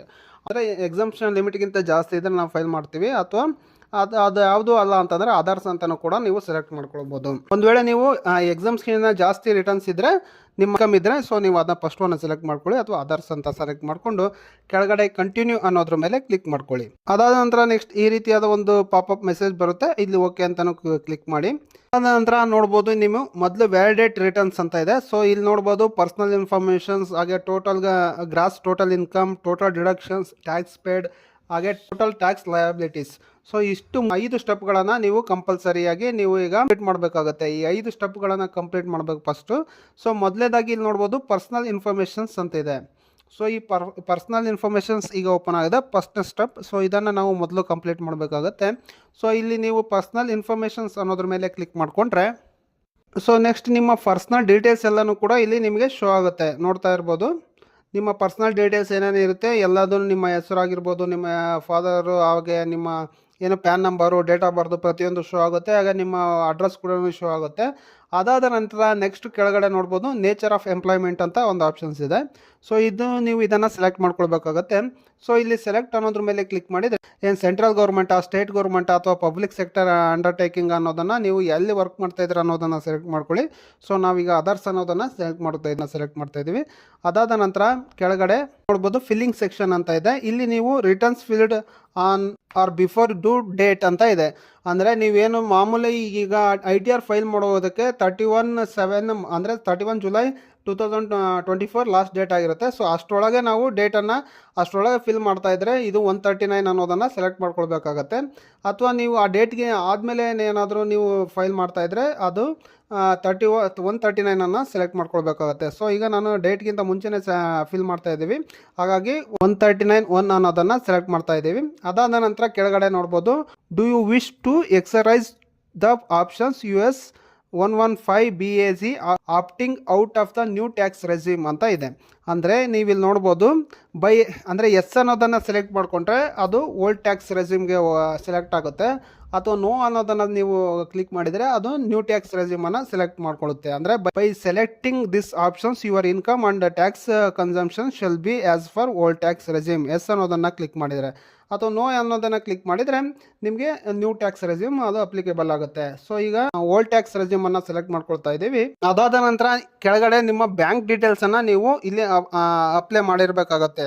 By chance ನೀವು ಮುಂಚೆನೇ ಏನಾದರೂ ITR ಫೈಲ್ ಮಾಡಿದರೆ ಅಥವಾ ಇದಕ್ಕೂ ಮುಂಚೆ ಏನಾದರೂ ಆ್ಯಡ್ ಆಗಿದ್ದರೆ ಸೊ ಅದು ನಿಮಗೆ ಇಲ್ಲಿ ಏನು ಶೋ ಆಗ್ತಾ ಇರುತ್ತೆ ಬ್ಯಾಂಕ್ ಯಾವುದಿದೆ ಅನ್ನೋದು ಕೂಡ. ಸೊ ನಾವು ಈಗ ಪರ್ಟಿಕ್ಯುಲರ್ ಈ ಕ್ಯಾಂಡಿಡೇಟ್ ಈಗ ಹೊಸದಾಗಿ ITR ಫಿಲ್ ಮಾಡ್ತಾ ಇದ್ದಾರೆ. ಸೊ ಹಾಗಾಗಿ ಇದು ಯಾವುದೇ ಥರದ ಬ್ಯಾಂಕ್ ಡೀಟೇಲ್ಸನ್ನು ಕೊಟ್ಟಿಲ್ಲ. ಸೊ ಹಾಗಾಗಿ ಮೊದಲಿಗ ಬ್ಯಾಂಕ್ ಡೀಟೇಲ್ಸನ್ನು ಇಲ್ಲಿ ಆ್ಯಡ್ ಮಾಡ್ಕೊಳ್ಬೇಕಾಗತ್ತೆ. ಸೊ ಇಲ್ಲಿ ನೋಡ್ಬೋದು ಬ್ಯಾಂಕ್ ಡೀಟೇಲ್ಸ್ ಯಾವ ರೀತಿ ಆ್ಯಡ್ ಮಾಡೋದು ಅನ್ನೋದು ಕೂಡ ಈಗ ನೋಡೋಣ. ಸೊ ಇಲ್ಲಿ ಬ್ಯಾಂಕ್ ಡೀಟೇಲ್ಸ್ ಅಂತಲೂ ಕೂಡ ಇದೆ. ಇಲ್ಲಿ ನೋಡ್ಬೋದು ಆ್ಯಡ್ ಅನದರ್ ಅನ್ನೋ ಒಂದು ಆಪ್ಷನ್ಸ್ ಇದೆ. ಸೊ ಇಲ್ಲಿ ಯಾವುದೇ ಥರ ಬ್ಯಾಂಕ್ ಕೂಡ ಆ್ಯಡ್ ಆಗಿಲ್ಲ. ಸೊ ಆ್ಯಡ್ ಅನ್ನೋದ್ರ ಮೇಲೆ ಕ್ಲಿಕ್ ಮಾಡ್ಕೊಳ್ಳಿ. ಅದಾದ ನಂತರ ಈ ರೀತಿ ಬರುತ್ತೆ, ಇಲ್ಲಿ ಕನ್ಫರ್ಮ್ ಅನ್ನೋಂತ ಇರುತ್ತೆ. ಸೊ ಇಲ್ಲಿ ಕಂಟಿನ್ಯೂ ಅನ್ನೋದ್ರ ಮೇಲೆ ಕ್ಲಿಕ್ ಮಾಡಿ. ಅದಾದ ನಂತರ ನೋಡ್ಬೋದು ಇಲ್ಲಿ ನಿಮ್ಮ ಬ್ಯಾಂಕ್ ಡೀಟೇಲ್ಸನ್ನು ಇಲ್ಲಿ ನೀವು ಟೈಪ್ ಮಾಡ್ಕೊಳ್ಬೇಕಾಗುತ್ತೆ. ನೋಡ್ಬೋದು ಇಲ್ಲಿ ಬ್ಯಾಂಕ್ ಅಕೌಂಟ್ ನಂಬರ್, ಇಲ್ಲಿ ಅಕೌಂಟ್ ನಂಬರನ್ನು ಟೈಪ್ ಮಾಡ್ಕೊಳ್ಳಿ. ಅದಾದ ನಂತರ ಪಕ್ಕದಲ್ಲಿ ಕನ್ಫರ್ಮ್ ಬ್ಯಾಂಕ್ ಅಕೌಂಟ್ ನಂಬರ್ ಅಂತಲೂ ಇದೆ. ಸೊ ಅದರ ಮೇಲೆ ಕ್ಲಿಕ್ ಮಾಡ್ಕೊಳ್ಳಿ. ಅದಾದ ನಂತರ ಕೆಳಗಡೆ ಯಾವ ಟೈಪ್ ಅಂದರೆ ನಿಮ್ಮ ಬ್ಯಾಂಕ್ ಅಥವಾ ಸೇವಿಂಗ್ ಅಕೌಂಟ್ ಅಥವಾ ಕರೆಂಟ್ ಅಕೌಂಟ್ ಅನ್ನೋದನ್ನು ಸೆಲೆಕ್ಟ್ ಮಾಡ್ಕೊಳ್ಳಿ. ಅದಾದ ನಂತರ ನಿಮ್ಮ ಅಕೌಂಟ್ ಹೋಲ್ಡರ್ ಟೈಪ್ ಅಂದರೆ ಪ್ರೈಮರಿನ ಜಾಯಿಂಟ್ ಅನ್ನೋದನ್ನು ಇಲ್ಲಿ ಸೆಲೆಕ್ಟ್ ಮಾಡ್ಕೊಳ್ಳಿ. ಅದಾದ ನಂತರ ಕೆಳಗಡೆ IFSC ಕೋಡನ್ನು ಕೂಡ ನೀವು ಟೈಪ್ ಮಾಡ್ಕೊಳ್ಬೇಕಾಗತ್ತೆ. ಅದಾದ ನಂತರ nominate this bank account for refund ಅನ್ನೋದನ್ನು ಅಂದರೆ ಈ ಎಸ್ ಅನ್ನೋದನ್ನು ಕ್ಲಿಕ್ ಮಾಡಿದರೆ ನಿಮಗೇನಾದರೂ ITR ರಿಟರ್ನ್ಸ್ ಬರೋದಿದ್ದರೆ ಸೊ ಆ ಬ್ಯಾಂಕಿಗೆ ಅದು ಬಂದು ನಿಮಗೆ ತಲುಪುತ್ತೆ. ಹಾಗಾಗಿ ಎಸ್ ಅನ್ನೋದನ್ನು ಕ್ಲಿಕ್ ಮಾಡ್ಕೊಳ್ಬೇಕಾಗುತ್ತೆ. ಅಥವಾ ಅದು ಬಿಟ್ಟು ಇನ್ನೊಂದು ಬ್ಯಾಂಕನ್ನು ನೀವು ಆ್ಯಡ್ ಮಾಡ್ತಾಯಿದ್ದೀರಾ ಅಂತಂದರೆ ನೀವು ನೋ ಅನ್ನೋದನ್ನು ಸೆಲೆಕ್ಟ್ ಮಾಡಿಕೊಂಡು ಮತ್ತೊಂದು ಬ್ಯಾಂಕನ್ನು ಆ್ಯಡ್ ಮಾಡ್ಕೊಳ್ಬೇಕಾಗುತ್ತೆ. ಸೊ ನಾನೀಗ ಎಸ್ ಅನ್ನೋದನ್ನು ಸೆಲೆಕ್ಟ್ ಮಾಡ್ಕೊಳ್ತಾ ಇದ್ದೀನಿ. ಸೊ ಎಸ್ ಅಂತ ಕ್ಲಿಕ್ ಮಾಡಿ ಕೆಳಗಡೆ ನೋಡ್ಬೋದು ವ್ಯಾಲಿಡೇಟ್ ಅಂತ ಒಂದು ಆಪ್ಷನ್ಸ್ ಇದೆ. ಸೊ ವ್ಯಾಲಿಡೇಟ್ ಅನ್ನೋದ್ರ ಮೇಲೆ ಕ್ಲಿಕ್ ಮಾಡಿ. ಸೊ ಆಟೋಮೆಟಿಕಾಗಿ ಕಾಂಟ್ಯಾಕ್ಟ್ ಡೀಟೇಲ್ಸ್ ನಿಮ್ಮ ಮೊಬೈಲ್ ನಂಬರು, ಇಮೇಲ್ ID ಎಲ್ಲದೂ ಆಟೋಮೆಟಿಕಾಗಿ ಫೆಚ್ ಆಗುತ್ತೆ. ಅದಾದ ನಂತರ ಏನು ಮೊಬೈಲ್ ನಂಬರ್ ಕೊಟ್ಟಿರ್ತಾರೋ ಸೊ ಆ ಮೊಬೈಲ್ ನಂಬರ್ಗೆ ಒಂದು OTP ಬರುತ್ತೆ. ಮೊಬೈಲ್ ನಂಬರ್ಗೂ ಆಗಿರ್ಬೋದು ಅಥವಾ ಮೇಲ್ಗಾಗಿರ್ಬೋದು OTP ಬರುತ್ತೆ. ಆ OTPನ ಎಂಟರ್ ಮಾಡಿಕೊಂಡು ಕೆಳಗಡೆ ವ್ಯಾಲಿಡೇಟ್ ಅನ್ನೋದ್ರ ಮೇಲೆ ಕ್ಲಿಕ್ ಮಾಡ್ಕೊಳ್ಳಿ. ಸೊ ವ್ಯಾಲಿಡೇಟ್ ಅನ್ನೋದ್ರ ಮೇಲೆ ಕ್ಲಿಕ್ ಮಾಡಿದ ನಂತರ ನೋಡ್ಬೋದು ಯುವರ್ ಸಬ್ಮಿಟೆಡ್ ಸಕ್ಸಸ್ಫುಲಿ ಅಂತ ಶೋ ಆಗ್ತದೆ. Your request for A validating bank account has been submitted. The validation process is in progress and the status will be updated shortly ಅಂತ ಕೂಡ ಇಲ್ಲಿ ಶೋ ಆಗ್ತಾ ಇದೆ. ಸೊ ಅದಾದ ನಂತರ ಇದನ್ನು ಕ್ಲೋಸ್ ಮಾಡ್ಕೊಳ್ಳಿ. ಕ್ಲೋಸ್ ಮಾಡಿದ ನಂತರ ಬ್ಯಾಕ್ ಬಂದರೆ ನೋಡ್ಬೋದು ಇಲ್ಲಿ ಬ್ಯಾಂಕ್ ಡೀಟೇಲ್ಸ್ನಲ್ಲಿ ನಿಮ್ಮ ಬ್ಯಾಂಕ್ ಕೂಡ ಇಲ್ಲಿ ವ್ಯಾಲಿಡೇಟೆಡ್ ಆಗಿರುತ್ತೆ. ಅಕೌಂಟ್ ನಂಬರ್ ಕೂಡ ಶೋ ಆಗ್ತಾ ಇರುತ್ತೆ, ಹಾಗೆ ವ್ಯಾಲಿಡೇಟ್ ಅಂತಲೂ ಇಲ್ಲಿ ತೋರಿಸ್ತಾ ಇರುತ್ತೆ. ಅದಾದ ನಂತರ ಬೇಕಾದರೆ ಇನ್ನೊಂದು ಅಕೌಂಟ್ ಇದ್ದರೆ ಸೊ ಅದನ್ನು ಕೂಡ ನೀವು ಇಲ್ಲಿ ಆ್ಯಡ್ ಮಾಡ್ಕೊಳ್ಬೋದು.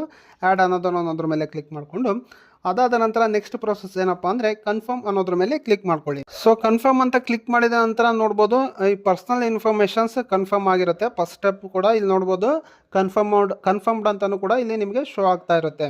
ಅದಾದ ನಂತರ ನೋಡ್ಬೋದು ಗ್ರಾಸ್ ಟೋಟಲ್ ಇನ್ಕಮ್ ಅನ್ನೋದು ಕೂಡ ನೆಕ್ಸ್ಟ್ ಸ್ಟೆಪ್ ಇದೆ. ಸೊ ಅದು ಕೂಡ ಇಲ್ಲಿ ಓಪನ್ ಆಗಿದೆ. ಸೊ ಈಗ ಗ್ರಾಸ್ ಟೋಟಲ್ ಇನ್ಕಮ್ ಸ್ಟೆಪ್ಪನ್ನು ನಾವು ಕಂಪ್ಲೀಟ್ ಮಾಡಬೇಕಾಗತ್ತೆ. ಸೊ ಗ್ರಾಸ್ ಟೋಟಲ್ ಇನ್ಕಮ್ ಅನ್ನೋದ್ರ ಮೇಲೆ ಕ್ಲಿಕ್ ಮಾಡ್ಕೊಳ್ಳಿ. ನಂತರ ನೋಡ್ಬೋದು ಇಲ್ಲಿ ಸ್ಯಾಲ್ರಿ ಎಕ್ಸಂಪ್ಷನ್ಸ್ ಅಂತ ಕೂಡ ಇಲ್ಲಿದೆ. ಇಲ್ಲಿ ಯಾವ್ಯಾವ ಥರ ಎಕ್ಸಾಮ್ಷನ್ಸ್ ಕೂಡ ನಿಮಗೆ ಬೇಕು ಅನ್ನೋದನ್ನು ನೀವು ಸೆಲೆಕ್ಟ್ ಮಾಡ್ಕೊಳ್ಳಿ. ನಿಮಗೆ ಯಾವ್ಯಾವ ಥರ ಎಕ್ಸಾಮ್ಷನ್ಸ್ ಇದೆ ಅನ್ನೋದು ಈ ಕೆಲವು ಕ್ವಶನ್ಸ್ ಕೂಡ ಕೊಟ್ಟಿದ್ದಾರೆ. ಇಲ್ಲಿ ನಿಮಗೆ ಏನೋ ಅಪ್ಲಿಕೇಬಲ್ ಆದರೆ ಅದನ್ನು ಸೆಲೆಕ್ಟ್ ಮಾಡ್ಕೊಳ್ಳಿ, ಎಸ್ ಆರ್ ನೋ ಅನ್ನೋದನ್ನು ಸೆಲೆಕ್ಟ್ ಮಾಡ್ಕೊಳ್ಳಿ. ಸೊ ಬಟ್ ಈಗ ನಮಗೆ ಇದು ಯಾವುದನ್ನು ಅಪ್ಲಿಕೇಬಲ್ ಕೂಡ ಇಲ್ಲ. ನಾನು ಈ ಸ್ಕಿಪ್ ಆಲ್ ಕ್ವಶನ್ಸ್ ಅನ್ನೋದು ಕೆಳಗಡೆ ಒಂದು ಆಪ್ಷನ್ಸ್ ಇದೆ. ಸೊ ಅದನ್ನು ಕೊಡ್ತಾ ಇದ್ದೀನಿ. ಬೈ ಚಾನ್ಸ್ ನಿಮಗೇನಾದರೂ ಇದು ಅಪ್ಲಿಕೇಬಲ್ ಆದರೆ ಸೊ ನೀವು ಇದನ್ನು ಸೆಲೆಕ್ಟ್ ಮಾಡ್ಕೊಳ್ಳಿ. ಸೊ ನಮಗೆ ಇದು ಯಾವುದೂ ಅವಶ್ಯಕತೆ ಇಲ್ಲ. ಈಗ ಅದಕ್ಕೋಸ್ಕರ ನಾನೀಗ ಸ್ಕಿಪ್ ಆಲ್ ಕ್ವಶನ್ಸ್ ಅನ್ನೋದನ್ನು ಕ್ಲಿಕ್ ಮಾಡ್ತಾ ಇದ್ದೇನೆ. ಸ್ಕಿಪ್ ಆಲ್ ಕ್ವಶನ್ಸ್ ಅಂತ ಕ್ಲಿಕ್ ಮಾಡಿದ ನಂತರ ಒಂದು ಪಾಪಪ್ ಬರುತ್ತೆ. ಇಲ್ಲಿ ಎಸ್ ಅನ್ನೋದನ್ನು ಕ್ಲಿಕ್ ಮಾಡ್ಕೊಳ್ಳಿ. ಅದಾದ ನಂತರ ನೋಡ್ಬೋದು ಕೆಳಗಡೆ ನಿಮಗೆ ಕಂಟಿನ್ಯೂ ಅನ್ನೋ ಒಂದು ಆಪ್ಷನ್ಸ್ ಇದೆ. ಸೊ ಕಂಟಿನ್ಯೂ ಅಂತ ಕ್ಲಿಕ್ ಮಾಡ್ಕೊಳ್ಳಿ. ಕಂಟಿನ್ಯೂ ಅಂತ ಕ್ಲಿಕ್ ಮಾಡಿದ ನಂತರ ನೋಡ್ಬೋದು ನಿಮಗೆ ನಿಮ್ಮ ಇನ್ಕಮ್ ಫ್ರಮ್ ಸ್ಯಾಲರೀಸಿಂದ ಎಷ್ಟೆಷ್ಟು ಇನ್ಕಮ್ ಬರ್ತಾ ಇದೆ ಅನ್ನೋದು ಕೂಡ ಇಲ್ಲಿ ನಿಮಗೆ ಶೋ ಆಗ್ತಾ ಇದೆ. ಟೋಟಲ್ ಗ್ರಾಸ್ ಎಷ್ಟಿದೆ ಅನ್ನೋದು ಕೂಡ ಇಲ್ಲಿ ನಿಮಗೆ ಶೋ ಆಗುತ್ತೆ. ಅದಾದ ನಂತರ ಡಿಡಕ್ಷನ್ಸ್ ಎಲ್ಲ ಎಷ್ಟಾಗಿ ಕಟ್ಟಾಗಿ ಎಷ್ಟು ನಿಮಗೆ ಈಗ income chargeable under the 8 salaries ಅನ್ನೋದು ಕೂಡ ಕೊನೆಯಲ್ಲಿ ನಿಮಗೆ ಶೋ ಕೂಡ ಆಗ್ತಾ ಇದೆ. ಸೊ ಇಷ್ಟು ನಿಮಗೆ ಏನೋ ಇನ್ಕಮ್ ಟ್ಯಾಕ್ಸ್ಗೆ ಚಾರ್ಜಬಲ್ ಇನ್ಕಮ್ ಆಗಿರುತ್ತೆ. ಸೊ ಇದನ್ನು ನೀವು ಈಗ ಏನೋ ನಿಮ್ಮ ಫಾರ್ಮ್ 16 ಇರುತ್ತಲ್ಲ, ಸೊ ಅದಕ್ಕೆ ಮ್ಯಾಚ್ ಮಾಡಿ ಕೂಡ ನೋಡಬೇಕಾಗುತ್ತೆ. ಸೊ ಇಲ್ಲಿ ನಾವು ಫಾರ್ಮ್ 16 ಓಪನ್ ಮಾಡಿದ್ದೀವಿ, ನೋಡ್ತಾ ಇರ್ಬೋದು. ಸೊ ಆ ಇನ್ಕಮ್ ಕೂಡ ಅಲ್ಲಿ 4,49,167 ಇದೆ. ಸೊ ಅದರ ಇನ್ಕಮ್ ಕೂಡ ಅಲ್ಲಿ ತೋರಿಸ್ತಕ್ಕಂಥ ಇನ್ಕಮ್ ಕೂಡ 4,49,167 ಕೂಡ ಇದೆ. ಸೊ ಇವೆರಡೂ ಕೂಡ ಮ್ಯಾಚ್ ಮಾಡ್ಕೊಳ್ಬೇಕಾಗತ್ತೆ. ಇದಕ್ಕೋಸ್ಕರ ಫಾರ್ಮ್ 16 ಯೂಸ್ ಆಗುತ್ತೆ ಅಂತ ಹೇಳ್ಬೋದು. ಅದಾದ ನಂತರ ಕೆಳಗಡೆ ಹಾಗೆ income from the house property, ನೀವೇನಾದ್ರೂ ಹೌಸ್ ಪ್ರಾಪರ್ಟಿಯಿಂದ ಏನಾದರೂ ಇನ್ಕಮ್ ಬಂದರೆ ಸೊ ಅದನ್ನು ನೀವು ಇಲ್ಲಿ ಪರ್ಟಿಕ್ಯುಲರ್ ಆಗಿ ಟೈಪ್ ಮಾಡಿ ನೀವು ಎಂಟರ್ ಮಾಡ್ಕೊಳ್ಬೇಕಾಗತ್ತೆ. ಅದು ನೀವು ಏನಾದರೂ ಫಾರ್ಮ್ 16ಗೆ ಕೊಟ್ಟಿಲ್ಲ ಅಂತಂದರೆ ಅದು ನಿಮ್ಮ ಏನು ಆನ್ಯುವಲ್ ಇನ್ಫಾರ್ಮೇಷನ್ ಸ್ಟೇಟ್ಮೆಂಟಲ್ಲಿ ಅದು ಶೋ ಆಗ್ತಾ ಇರುತ್ತೆ. ಸೊ ಯಾಕಂದರೆ ನೀವು ಎಲ್ಲ ಪ್ಯಾನ್ ಕಾರ್ಡನ್ನು ನೀವು ಕೊಟ್ಟಿರೋದ್ರಿಂದ ಎಲ್ಲದೂ ಪ್ರತಿಯೊಂದು ರೆಕಾರ್ಡ್ ಆಗ್ತಾ ಇರುತ್ತೆ. ಸೊ ಹಾಗಾಗಿ ನೀವು ಇಲ್ಲಿ ನೋಡ್ತಾ ಇರ್ಬೋದು, ಇಲ್ಲಿ ನೋಡ್ಬೋದು ಆನ್ಯುವಲ್ ಇನ್ಫಾರ್ಮೇಷನ್ ಸ್ಟೇಟ್ಮೆಂಟಲ್ಲಿ ಅಪ್ಲಿಕೇಬಲ್ ಎಲ್ಲನೂ ತೋರಿಸ್ತಾ ಇರುತ್ತೆ. ಆದರೆ ನಿಮ್ಮ ಏನು ಎಂಪ್ಲಾಯರ್ಗೆ ನೀವು ಈ ಡೀಟೇಲ್ಸನ್ನು ಕೊಟ್ಟಿರಲ್ಲ. ಸೊ ಹಾಗಾಗಿ ಅದಾದ ನಂತರ ನೋಡ್ಬೋದು, ಒಂದು ವೇಳೆ ಇದ್ದರೆ ನೀವು ಅದನ್ನು ಎಂಟರ್ ಮಾಡ್ಕೊಳ್ಳಿ. ಅಥವಾ ಇನ್ಕಮ್ ಫ್ರಮ್ ಅದರ್ ಸೋರ್ಸಿಂದ ಯಾವುದಾದ್ರು ಇನ್ಕಮ್ ಬಂದಿದೆಯಾ ಅನ್ನೋದು ಕೂಡ ನಿಮಗೆ ಇಲ್ಲಿ ಶೋ ಆಗುತ್ತೆ. ಸೊ ಅದು ನಿಮ್ಮ ಫಾರ್ಮ್ 16ಅಲ್ಲಿ ಇರಲ್ಲ. ಅದು ಎಲ್ಲಿರುತ್ತಪ್ಪ ಅಂದರೆ ಆನ್ಯುವಲ್ ಇನ್ಫಾರ್ಮೇಷನ್ ಸ್ಟೇಟ್ಮೆಂಟ್ ಅಂದರೆ AS ಅಲ್ಲಿ ಕೂಡ ಅದು ಇರುತ್ತೆ, ಅದು ಶೋ ಆಗ್ತಾ ಇರುತ್ತೆ. ಅದಕ್ಕೋಸ್ಕರ ಅದನ್ನು ನೀವು ಡೌನ್ಲೋಡ್ ಮಾಡಿ ಚೆಕ್ ಮಾಡ್ಕೊಳ್ಬೇಕಾಗುತ್ತೆ. ನೋಡ್ತಾ ಇರ್ಬೋದು, ಇದರಲ್ಲಿ ಅದರ್ ಸೋರ್ಸ್ ಇನ್ಕಮ್ ಕೂಡ ಇದೆ. ಅಂದರೆ ಫಾರ್ ಎಕ್ಸಾಂಪಲ್ ಇವರು ಯಾವುದೋ ಒಂದು FD ಇಟ್ಟು ಬಂದಿರತಕ್ಕಂಥ ಇಂಟ್ರೆಸ್ಟ್ ಇರ್ಬೋದು, ಹಾಗೆ ಮ್ಯೂಚುವಲ್ ಫಂಡಿಂದ ಇರ್ತಕ್ಕಂಥ ಇಂಟ್ರೆಸ್ಟ್ ಇರ್ಬೋದು. ಟೋಟಲ್ ಎಲ್ಲ ಬೇರೆ ಬೇರೆ ಥರದ ಇನ್ಕಮ್ ಕೂಡ ಇಲ್ಲಿ ಸಮ್ ಅಮೌಂಟ್ ಕೂಡ ಇದೆ. ಸೊ ಅದನ್ನೆಲ್ಲ ನೋಡಿ ಕ್ರಾಸ್ ಚೆಕ್ ಮಾಡ್ಕೊಂಡು ಸೊ ಈಗ ನೀವು AS ಅನ್ನು ಚೆಕ್ ಮಾಡ್ಕೊಳ್ಬೇಕಾಗತ್ತೆ, ಇದೆಲ್ಲ ಇನ್ಕಮ್ ಅದರಲ್ಲಿ ಇದೆಯಾ ಅಂತಲೂ ಕೂಡ. ಸೊ ಅದನ್ನೆಲ್ಲ ಚೆಕ್ ಮಾಡಿಕೊಂಡು ಕೆಳಗಡೆ ನೋಡ್ಬೋದು. ಅದಾದ ನಂತರ ನಿಮ್ಮ ಟೋಟಲ್ ಇನ್ಕಮ್ ಕೂಡ ಅಲ್ಲಿ ಶೋ ಆಗುತ್ತೆ. ಅದಾದ ನಂತರ ಇದೆಲ್ಲದರೂ ಸರಿ ಇತ್ತು ಅಂತಂದರೆ ಕೆಳಗಡೆ ಕನ್ಫರ್ಮ್ ಅನ್ನೋದನ್ನು ಕ್ಲಿಕ್ ಮಾಡ್ಕೊಳ್ಳಿ. ಇಲ್ಲ ಅಂದರೆ ನೀವು ಎಂಟರ್ ಮಾಡಿಕೊಂಡು ಅದು ಯಾವುದೇ ಥರ ಕರೆಕ್ಷನ್ಸ್ ಇದ್ದರೂ ಮಾಡ್ಕೊಳ್ಬೋದು. ಸೊ ಕನ್ಫರ್ಮ್ ಅನ್ನೋದ್ರ ಮೇಲೆ ಕ್ಲಿಕ್ ಮಾಡ್ಕೊಳ್ಳಿ. ಕನ್ಫರ್ಮ್ ಅಂತ ಕ್ಲಿಕ್ ಮಾಡಿದ ನಂತರ ನೋಡ್ಬೋದು ನೆಕ್ಸ್ಟ್ ಈ ರೀತಿ ಪೇಜ್ ಓಪನ್ ಆಗುತ್ತೆ. ನೋಡ್ಬೋದು ಗ್ರಾಸ್ ಟೋಟಲ್ ಇನ್ಕಮ್ ಕೂಡ ಕನ್ಫರ್ಮ್ ಅಂತ ಇಲ್ಲಿ ಬ್ಲೂ ಮಾರ್ಕಲ್ಲಿ ಬಂದಿರುತ್ತೆ. ಸೊ ಆ ಎರಡನೇ ಸ್ಟೆಪ್ ಕೂಡ ಕಂಪ್ಲೀಟ್ ಆಯಿತು. ಅದಾದ ನಂತರ next total deductions, so third step open ಆಗಿದೆ. ಸೊ ಅದನ್ನು ಡಿಡಕ್ಷನ್ಸ್ ಏನೇನಿದೆ ಅನ್ನೋದನ್ನು ಇಲ್ಲಿ ಅದ್ರ ಮೇಲೆ ಕ್ಲಿಕ್ ಮಾಡ್ಕೊಳ್ಳಿ. ಅದಾದ ನಂತರ ನಿಮಗೆ ಈ ರೀತಿ ಬರುತ್ತೆ. ಇಲ್ಲಿ ಯಾವ್ಯಾವ ಥರ ಡಿಡಕ್ಷನ್ಸನ್ನು ನೀವು ಕ್ಲೈಮ್ ಮಾಡ್ತಾ ಇದ್ದೀರಾ ಅನ್ನೋದನ್ನು ನೀವು ಇಲ್ಲಿ ಎಂಟರ್ ಮಾಡ್ಕೊಳ್ಬೇಕಾಗತ್ತೆ. ಪರ್ಟಿಕ್ಯುಲರ್ ಆಗಿ ನೀವು ಸೆಕ್ಷನ್ 80C ಇರ್ಬೋದು, ಅಥವಾ ಸೆಕ್ಷನ್ 80CC ಇರ್ಬೋದು, ಅಥವಾ ಸೆಕ್ಷನ್ 80CCD ಇರ್ಬೋದು. ಯಾವ ಸೆಕ್ಷನ್ಗೆ ಸಂಬಂಧಪಟ್ಟ ನೀವು ಎಕ್ಸಾಮ್ಷನ್ಸನ್ನು ನೀವು ತಗೊಳ್ತಾ ಇದ್ದೀರಾ ಅನ್ನೋದನ್ನು ನೀವು ಇಲ್ಲಿ ಪರ್ಟಿಕ್ಯುಲರ್ ಆಗಿ ಎಂಟರ್ ಮಾಡ್ಬೇಕಾಗುತ್ತೆ. ಸೊ ನೋಡ್ತಾ ಇರ್ಬೋದು, ಇಲ್ಲಿ ಎಲ್ಲದೂ ನಿಮಗೆ ಇಲ್ಲಿ ಶೋ ಆಗ್ತಾ ಇದೆ. ಪ್ರತಿಯೊಂದನ್ನು ನೀಟಾಗಿ ನೋಡ್ಕೊಳ್ಳಿ. ಯಾವುದನ್ನು ನಾನು ಪೇ ಮಾಡ್ತಾ ಇದ್ದೀನಿ, ನನಗೆ ಯಾವುದಕ್ಕೆ ಎಕ್ಸಾಮ್ಷನ್ನ ತಗೊಳ್ಬೇಕು ಅನ್ನೋದನ್ನು ನೀವು ಪರ್ಟಿಕ್ಯುಲರ್ ಫಸ್ಟಿಗೆ ನೋಟ್ ಡೌನ್ ಮಾಡಿ ಇಟ್ಕೊಂಡಿರಬೇಕಾಗುತ್ತೆ. ಸೊ ನೋಡ್ತಾ ಇರ್ಬೋದು, ಇಲ್ಲಿ ಎಲ್ಲ ಸೆಕ್ಷನ್ಗಳು ಕೂಡ ಇಲ್ಲಿದೆ. ನಾರ್ಮಲ್ ಆಗಿ ಎಲ್ಲರೂ ಸೆಕ್ಷನ್ 80Cಯಲ್ಲಿ 1.5 ಲಕ್ಷದ ತನಕ ಬೆನಿಫಿಟ್ ತಗೊಬೋದು. ಸೊ ಅದನ್ನು ನಾರ್ಮಲ್ ಆಗಿ ಎಲ್ಲರೂ ಮಾಡಿರ್ತಾರೆ. For example, as for information available with department you have made payment towards employees share of the provident fund or a life insurance premium and a public provident fund or 5-year tax saver fixed deposit. So ಇಷ್ಟೆಲ್ಲ ನೀವು use ಮಾಡಿದ್ರೆ section 80Cಲಿ ಇಷ್ಟೆಲ್ಲ ನಾವು ಕಟ್ತಾ ಇದ್ದೀವಿ ಅನ್ನೋದನ್ನು ನೀವು ಅದ್ರ ಮೇಲೆ ಎಸ್ ಅನ್ನೋದ್ರ ಮೇಲೆ ಕ್ಲಿಕ್ ಮಾಡಿಕೊಂಡು ಅದನ್ನು ಎಷ್ಟು ಕಟ್ತಾ ಇದ್ದೀನಿ ಅನ್ನೋದನ್ನು ಕೆಳಗಡೆ ಎಂಟರ್ ಮಾಡ್ಕೊಳ್ಬೇಕಾಗುತ್ತೆ. ಸೊ ಒಂದು ವೇಳೆ ಸೆಕ್ಷನ್ 80Cಯಲ್ಲಿ ಎಕ್ಸಾಮ್ಷನ್ನ ತಗೊತಾ ಇದ್ದೀನಿ ಅಂತಂದರೆ ಸೊ ಪರ್ಟಿಕ್ಯುಲರಾಗಿ ಈ ಕ್ಯಾಂಡಿಡೇಟ್ಗೆ ಸಂಬಂಧಪಟ್ಟಾಗೆ ಯಾವುದೇ ಥರದ ಎಕ್ಸಾಮ್ಷನ್ಸನ್ನು ಅವರು ತೊಗೊಳ್ತಾ ಇಲ್ಲ. ಹಾಗಾಗಿ ಯಾವುದನ್ನು ಕೂಡ ಈ ಪರ್ಸನ್ ಎಂಟರ್ ಮಾಡ್ಕೊಳ್ತಾ ಇಲ್ಲ. ಸೊ ಹಾಗಾಗಿ ಈ ಪರ್ಸನ್ ಯಾವುದೇ ಥರದ ಎಕ್ಸಾಮ್ಷನ್ಸ್ ತಗೊಳೋದಿರೋ ಕಾರಣ ಇವ್ರು ನೋಡ್ಬೋದು ಸ್ಕಿಪ್ ದ ಕ್ವಶನ್ಸ್ ಅನ್ನೋದನ್ನು ಮೇಲೆ ಕ್ಲಿಕ್ ಮಾಡಿಕೊಂಡು ಕಂಟಿನ್ಯೂ ಮಾಡ್ಕೊಳ್ತಾ ಇದ್ದಾರೆ. ಸೊ ಸ್ಕಿಪ್ ದ ಕ್ವಶನ್ಸ್ ಅನ್ನೋದ್ರ ಮೇಲೆ ಕ್ಲಿಕ್ ಮಾಡಿದರೆ ನೆಕ್ಸ್ಟ್ ಒಂದು ಈ ಥರ ಪಾಪಪ್ ಬರುತ್ತೆ. ಸೊ ಇಲ್ಲಿ ಎಸ್ ಅನ್ನೋದನ್ನು ಕ್ಲಿಕ್ ಮಾಡ್ಕೊಳ್ಳಿ. ಅದಾದ ನಂತರ ಕೆಳಗಡೆ ಕಂಟಿನ್ಯೂ ಅನ್ನೋದ್ರ ಮೇಲೆ ಕ್ಲಿಕ್ ಮಾಡಿ. ಒಂದು ವೇಳೆ ನಿಮ್ದು ಏನಾದರೂ ಎಕ್ಸಾಮ್ಷನ್ಸ್ ಇದ್ದರೆ ಅದನ್ನು ಟೈಪ್ ಮಾಡಿಕೊಂಡು ಕಂಟಿನ್ಯೂ ಅನ್ನೋದ್ರ ಮೇಲೆ ಕ್ಲಿಕ್ ಮಾಡ್ಕೊಳ್ಳಿ. ನೆಕ್ಸ್ಟ್ ಈ ರೀತಿ ಬರುತ್ತೆ, ವೆರಿಫೈ ಯುವರ್ ಡಿಡಕ್ಷನ್ಸ್ ಅಂತ ಮತ್ತೊಮ್ಮೆ ವೆರಿಫೈ ಮಾಡೋದಕ್ಕೆ ಬರುತ್ತೆ. ಸೊ ಇಲ್ಲಿ ಯಾವುದೇ ಥರ ಟೋಟಲ್ ಡಿಡಕ್ಷನ್ಸ್ ಕೂಡ ಇಲ್ಲಿ ಶೋ ಆಗ್ತಾ ಇದೆ. ಇವ್ರದ್ದು ಯಾವುದೇ ಥರ ಡಿಡಕ್ಷನ್ಸ್ ಕೂಡ ಇಲ್ಲ, 0 ಇದೆ. ಸೊ ಅದನ್ನು ಕನ್ಫರ್ಮ್ ಮಾಡಿಕೊಂಡು ಕೆಳಗಡೆ ಕನ್ಫರ್ಮ್ ಅನ್ನೋದ್ರ ಮೇಲೆ ಕ್ಲಿಕ್ ಮಾಡ್ಕೊಳ್ಳಿ. ಕನ್ಫರ್ಮ್ ಅಂತ ಕ್ಲಿಕ್ ಮಾಡಿದ ನಂತರ ನೋಡ್ಬೋದು ನಿಮಗೆ ಈ ರೀತಿ ಬರುತ್ತೆ. ಟೋಟಲ್ ಡಿಡಕ್ಷನ್ಸ್ ಕೂಡ ಕನ್ಫರ್ಮ್ ಆಗಿದೆ. ಥರ್ಡ್ ಸ್ಟೆಪ್ ಕೂಡ ಕನ್ಫರ್ಮ್ಡ್ ಅಂತ ರೈಟ್ ಮಾರ್ಕಲ್ಲಿ ಬರ್ತಾ ಇದೆ, ಶೋ ಆಗ್ತಾ ಇದೆ, ನೋಡ್ತಾ ಇರ್ಬೋದು. ಈಗ ಥರ್ಡ್ ಸ್ಟೆಪ್ ಕೂಡ ಕಂಪ್ಲೀಟ್ ಮಾಡಾಯಿತು. ಈಗ ನೆಕ್ಸ್ಟ್ ಫೋರ್ತ್ ಸ್ಟೆಪ್ ಅನ್ನ ನಾವು ಈಗ ಕಂಪ್ಲೀಟ್ ಮಾಡಬೇಕಾಗತ್ತೆ. So fourth step tax paid ಅಂತ ಒಂದು ಸ್ಟೆಪ್ ಇದೆ. ಸೊ ಇದನ್ನು ಕಂಪ್ಲೀಟ್ ಮಾಡಬೇಕಾಗತ್ತೆ. ಈಗ ಟ್ಯಾಕ್ಸ್ ಪೇಡ್ ಅನ್ನೋದ್ರ ಮೇಲೆ ಕ್ಲಿಕ್ ಮಾಡ್ಕೊಳ್ಳಿ. ಸೊ ಟ್ಯಾಕ್ಸ್ ಪೇಡ್ ಅನ್ನೋದ್ರ ಮೇಲೆ ಕ್ಲಿಕ್ ಮಾಡಿದ ನಂತರ ನೋಡ್ಬೋದು ನೆಕ್ಸ್ಟ್ ಈ ರೀತಿ ಬರುತ್ತೆ. Verify your taxes paid details ಅಂತ ಇದೆ. ಎಷ್ಟು ಟ್ಯಾಕ್ಸಸ್ ಪೇ ಇದೆ ಅನ್ನೋದು ಕೂಡ ಪ್ರತಿಯೊಂದು ಇಲ್ಲಿ ಶೋ ಆಗ್ತಾ ಇರುತ್ತೆ. ಸೊ ನೋಡ್ತಾ ಇರ್ಬೋದು ಇಲ್ಲಿ. ಸೊ ಏನಾದರೂ ನಿಮ್ಮ ಟ್ಯಾಕ್ಸ್ ಏನಾದರೂ ಪೇ ಆಗಿದ್ದರೆ ಅದರ ಪ್ರತಿಯೊಂದು ಇಲ್ಲಿ ಪಕ್ಕದಲ್ಲಿ ಶೋ ಆಗ್ತಾ ಇರುತ್ತೆ. ಫಾರ್ ಎಕ್ಸಾಂಪಲ್ ಇವರಿಗೆ ಯಾವುದೇ ಥರ ಟ್ಯಾಕ್ಸ್ ಪೇಯಬಲ್ ಇಲ್ಲ, ಸೊ ಹಾಗಾಗಿ 00 ತೋರಿಸ್ತಾ ಇರುತ್ತೆ. ಇದನ್ನು ನೀವು ಒಂದ್ಸತಿ ನಿಮ್ಮ ASL ಕೂಡ ಅದು ಮೆನ್ಷನ್ ಆಗಿರುತ್ತೆ, ಅದನ್ನು ನೀವು ಚೆಕ್ ಮಾಡ್ಕೊಳ್ಬೇಕಾಗತ್ತೆ. ಸೊ ನೋಡ್ಬೋದು ಕೆಳಗಡೆ ಟೋಟಲ್ ಟ್ಯಾಕ್ಸ್ ಪೇಡ್ ಅಂತಾನು ಕೂಡ ಇಲ್ಲಿ ಶೋ ಆಗ್ತಾ ಇರುತ್ತೆ. ಒಂದು ವೇಳೆ ನಿಮ್ದು ಏನಾದರೂ ಟ್ಯಾಕ್ಸ್ ಇದ್ದರೆ ಅದು ಇಷ್ಟು ಟ್ಯಾಕ್ಸನ್ನು ನೀವು ಪೇ ಮಾಡಬೇಕಾಗತ್ತೆ ಅನ್ನೋದು ಕೂಡ ಅಲ್ಲಿ ಶೋ ಆಗುತ್ತೆ. ಒಂದು ವೇಳೆ ನೀವೇನಾದರೂ ರಿಟರ್ನ್ಸ್ ಬರೋದಿದ್ರು ಕೂಡ ಶೋ ಆಗ್ತಾ ಇರುತ್ತೆ. ಸೊ ನಾವು AS ಜೊತೆ ಮ್ಯಾಚ್ ಮಾಡಿ ನೋಡಬೇಕಾಗತ್ತೆ. ನೋಡ್ಬೋದು ಇಲ್ಲಿ ಇವರ AS ಅಲ್ಲಿ 0 ಇದೆ, ಅಂದರೆ ಯಾವುದೇ ಥರ ಟ್ಯಾಕ್ಸ್ ಕೂಡ ಪೇ ಮಾಡೋದು ಇಲ್ಲ ಇವರು, ಯಾಕಂದರೆ ಟ್ಯಾಕ್ಸ್ ಸ್ಲಾಬ್ಗಿಂತ ಕಮ್ಮಿಯಲ್ಲಿದ್ದಾರೆ. ಸೊ ಅದನ್ನು ಒಂದ್ಸತಿ ಕನ್ಫರ್ಮ್ ಮಾಡಿಕೊಂಡು ಕೆಳಗಡೆ ಕನ್ಫರ್ಮ್ ಅನ್ನೋದ್ರ ಮೇಲೆ ಕ್ಲಿಕ್ ಮಾಡ್ಕೊಳ್ಳಿ. ಸೊ ಕನ್ಫರ್ಮ್ ಅಂತ ಕ್ಲಿಕ್ ಮಾಡಿದ ನಂತರ ನೋಡ್ಬೋದು ಟ್ಯಾಕ್ಸ್ ಪೇಡ್ ಸ್ಟೆಪ್ ಕೂಡ ನಿಮ್ಮ ಕಂಪ್ಲೀಟ್ ಆಗಿರುತ್ತೆ. ಅಂದರೆ ಫೋರ್ತ್ ಸ್ಟೆಪ್ ಕೂಡ ನೋಡ್ಬೋದು ಟ್ಯಾಕ್ಸ್ ಪೇಡ್ ಕನ್ಫರ್ಮ್ ಅಂತಾನು ಕೂಡ ಬಂದಿದೆ. ಫೋರ್ತ್ ಸ್ಟೆಪ್ ಕೂಡ ಕನ್ಫರ್ಮ್ ಆಗಿದೆ. Next fifth step total tax liabilities ಅಂತ ನೆಕ್ಸ್ಟ್ ಸ್ಟೆಪ್. ಸೊ ಅದರ ಮೇಲೆ ಕ್ಲಿಕ್ ಮಾಡ್ಕೊಳ್ಳಿ. ಸೊ ಅದರ ಮೇಲೆ ಕ್ಲಿಕ್ ಮಾಡಿದ ನಂತರ ನೋಡ್ಬೋದು ಈ ರೀತಿ ಬರುತ್ತೆ. ಏನು ಕನ್ಸಂಪ್ಷನ್ಸ್ ಆಫ್ ಇನ್ಕಮ್ ಅಂತ ತೋರಿಸ್ತಿದೆ. ಯಾವುದೇ ಥರದ ಇನ್ಕಮ್ ಕೂಡ ಕನ್ಸಂಪ್ಷನ್ಸ್ ಇದೆ ಅಂತ ನಿಮಗೆ ಶೋ ಆಗ್ತಾ ಇದೆ.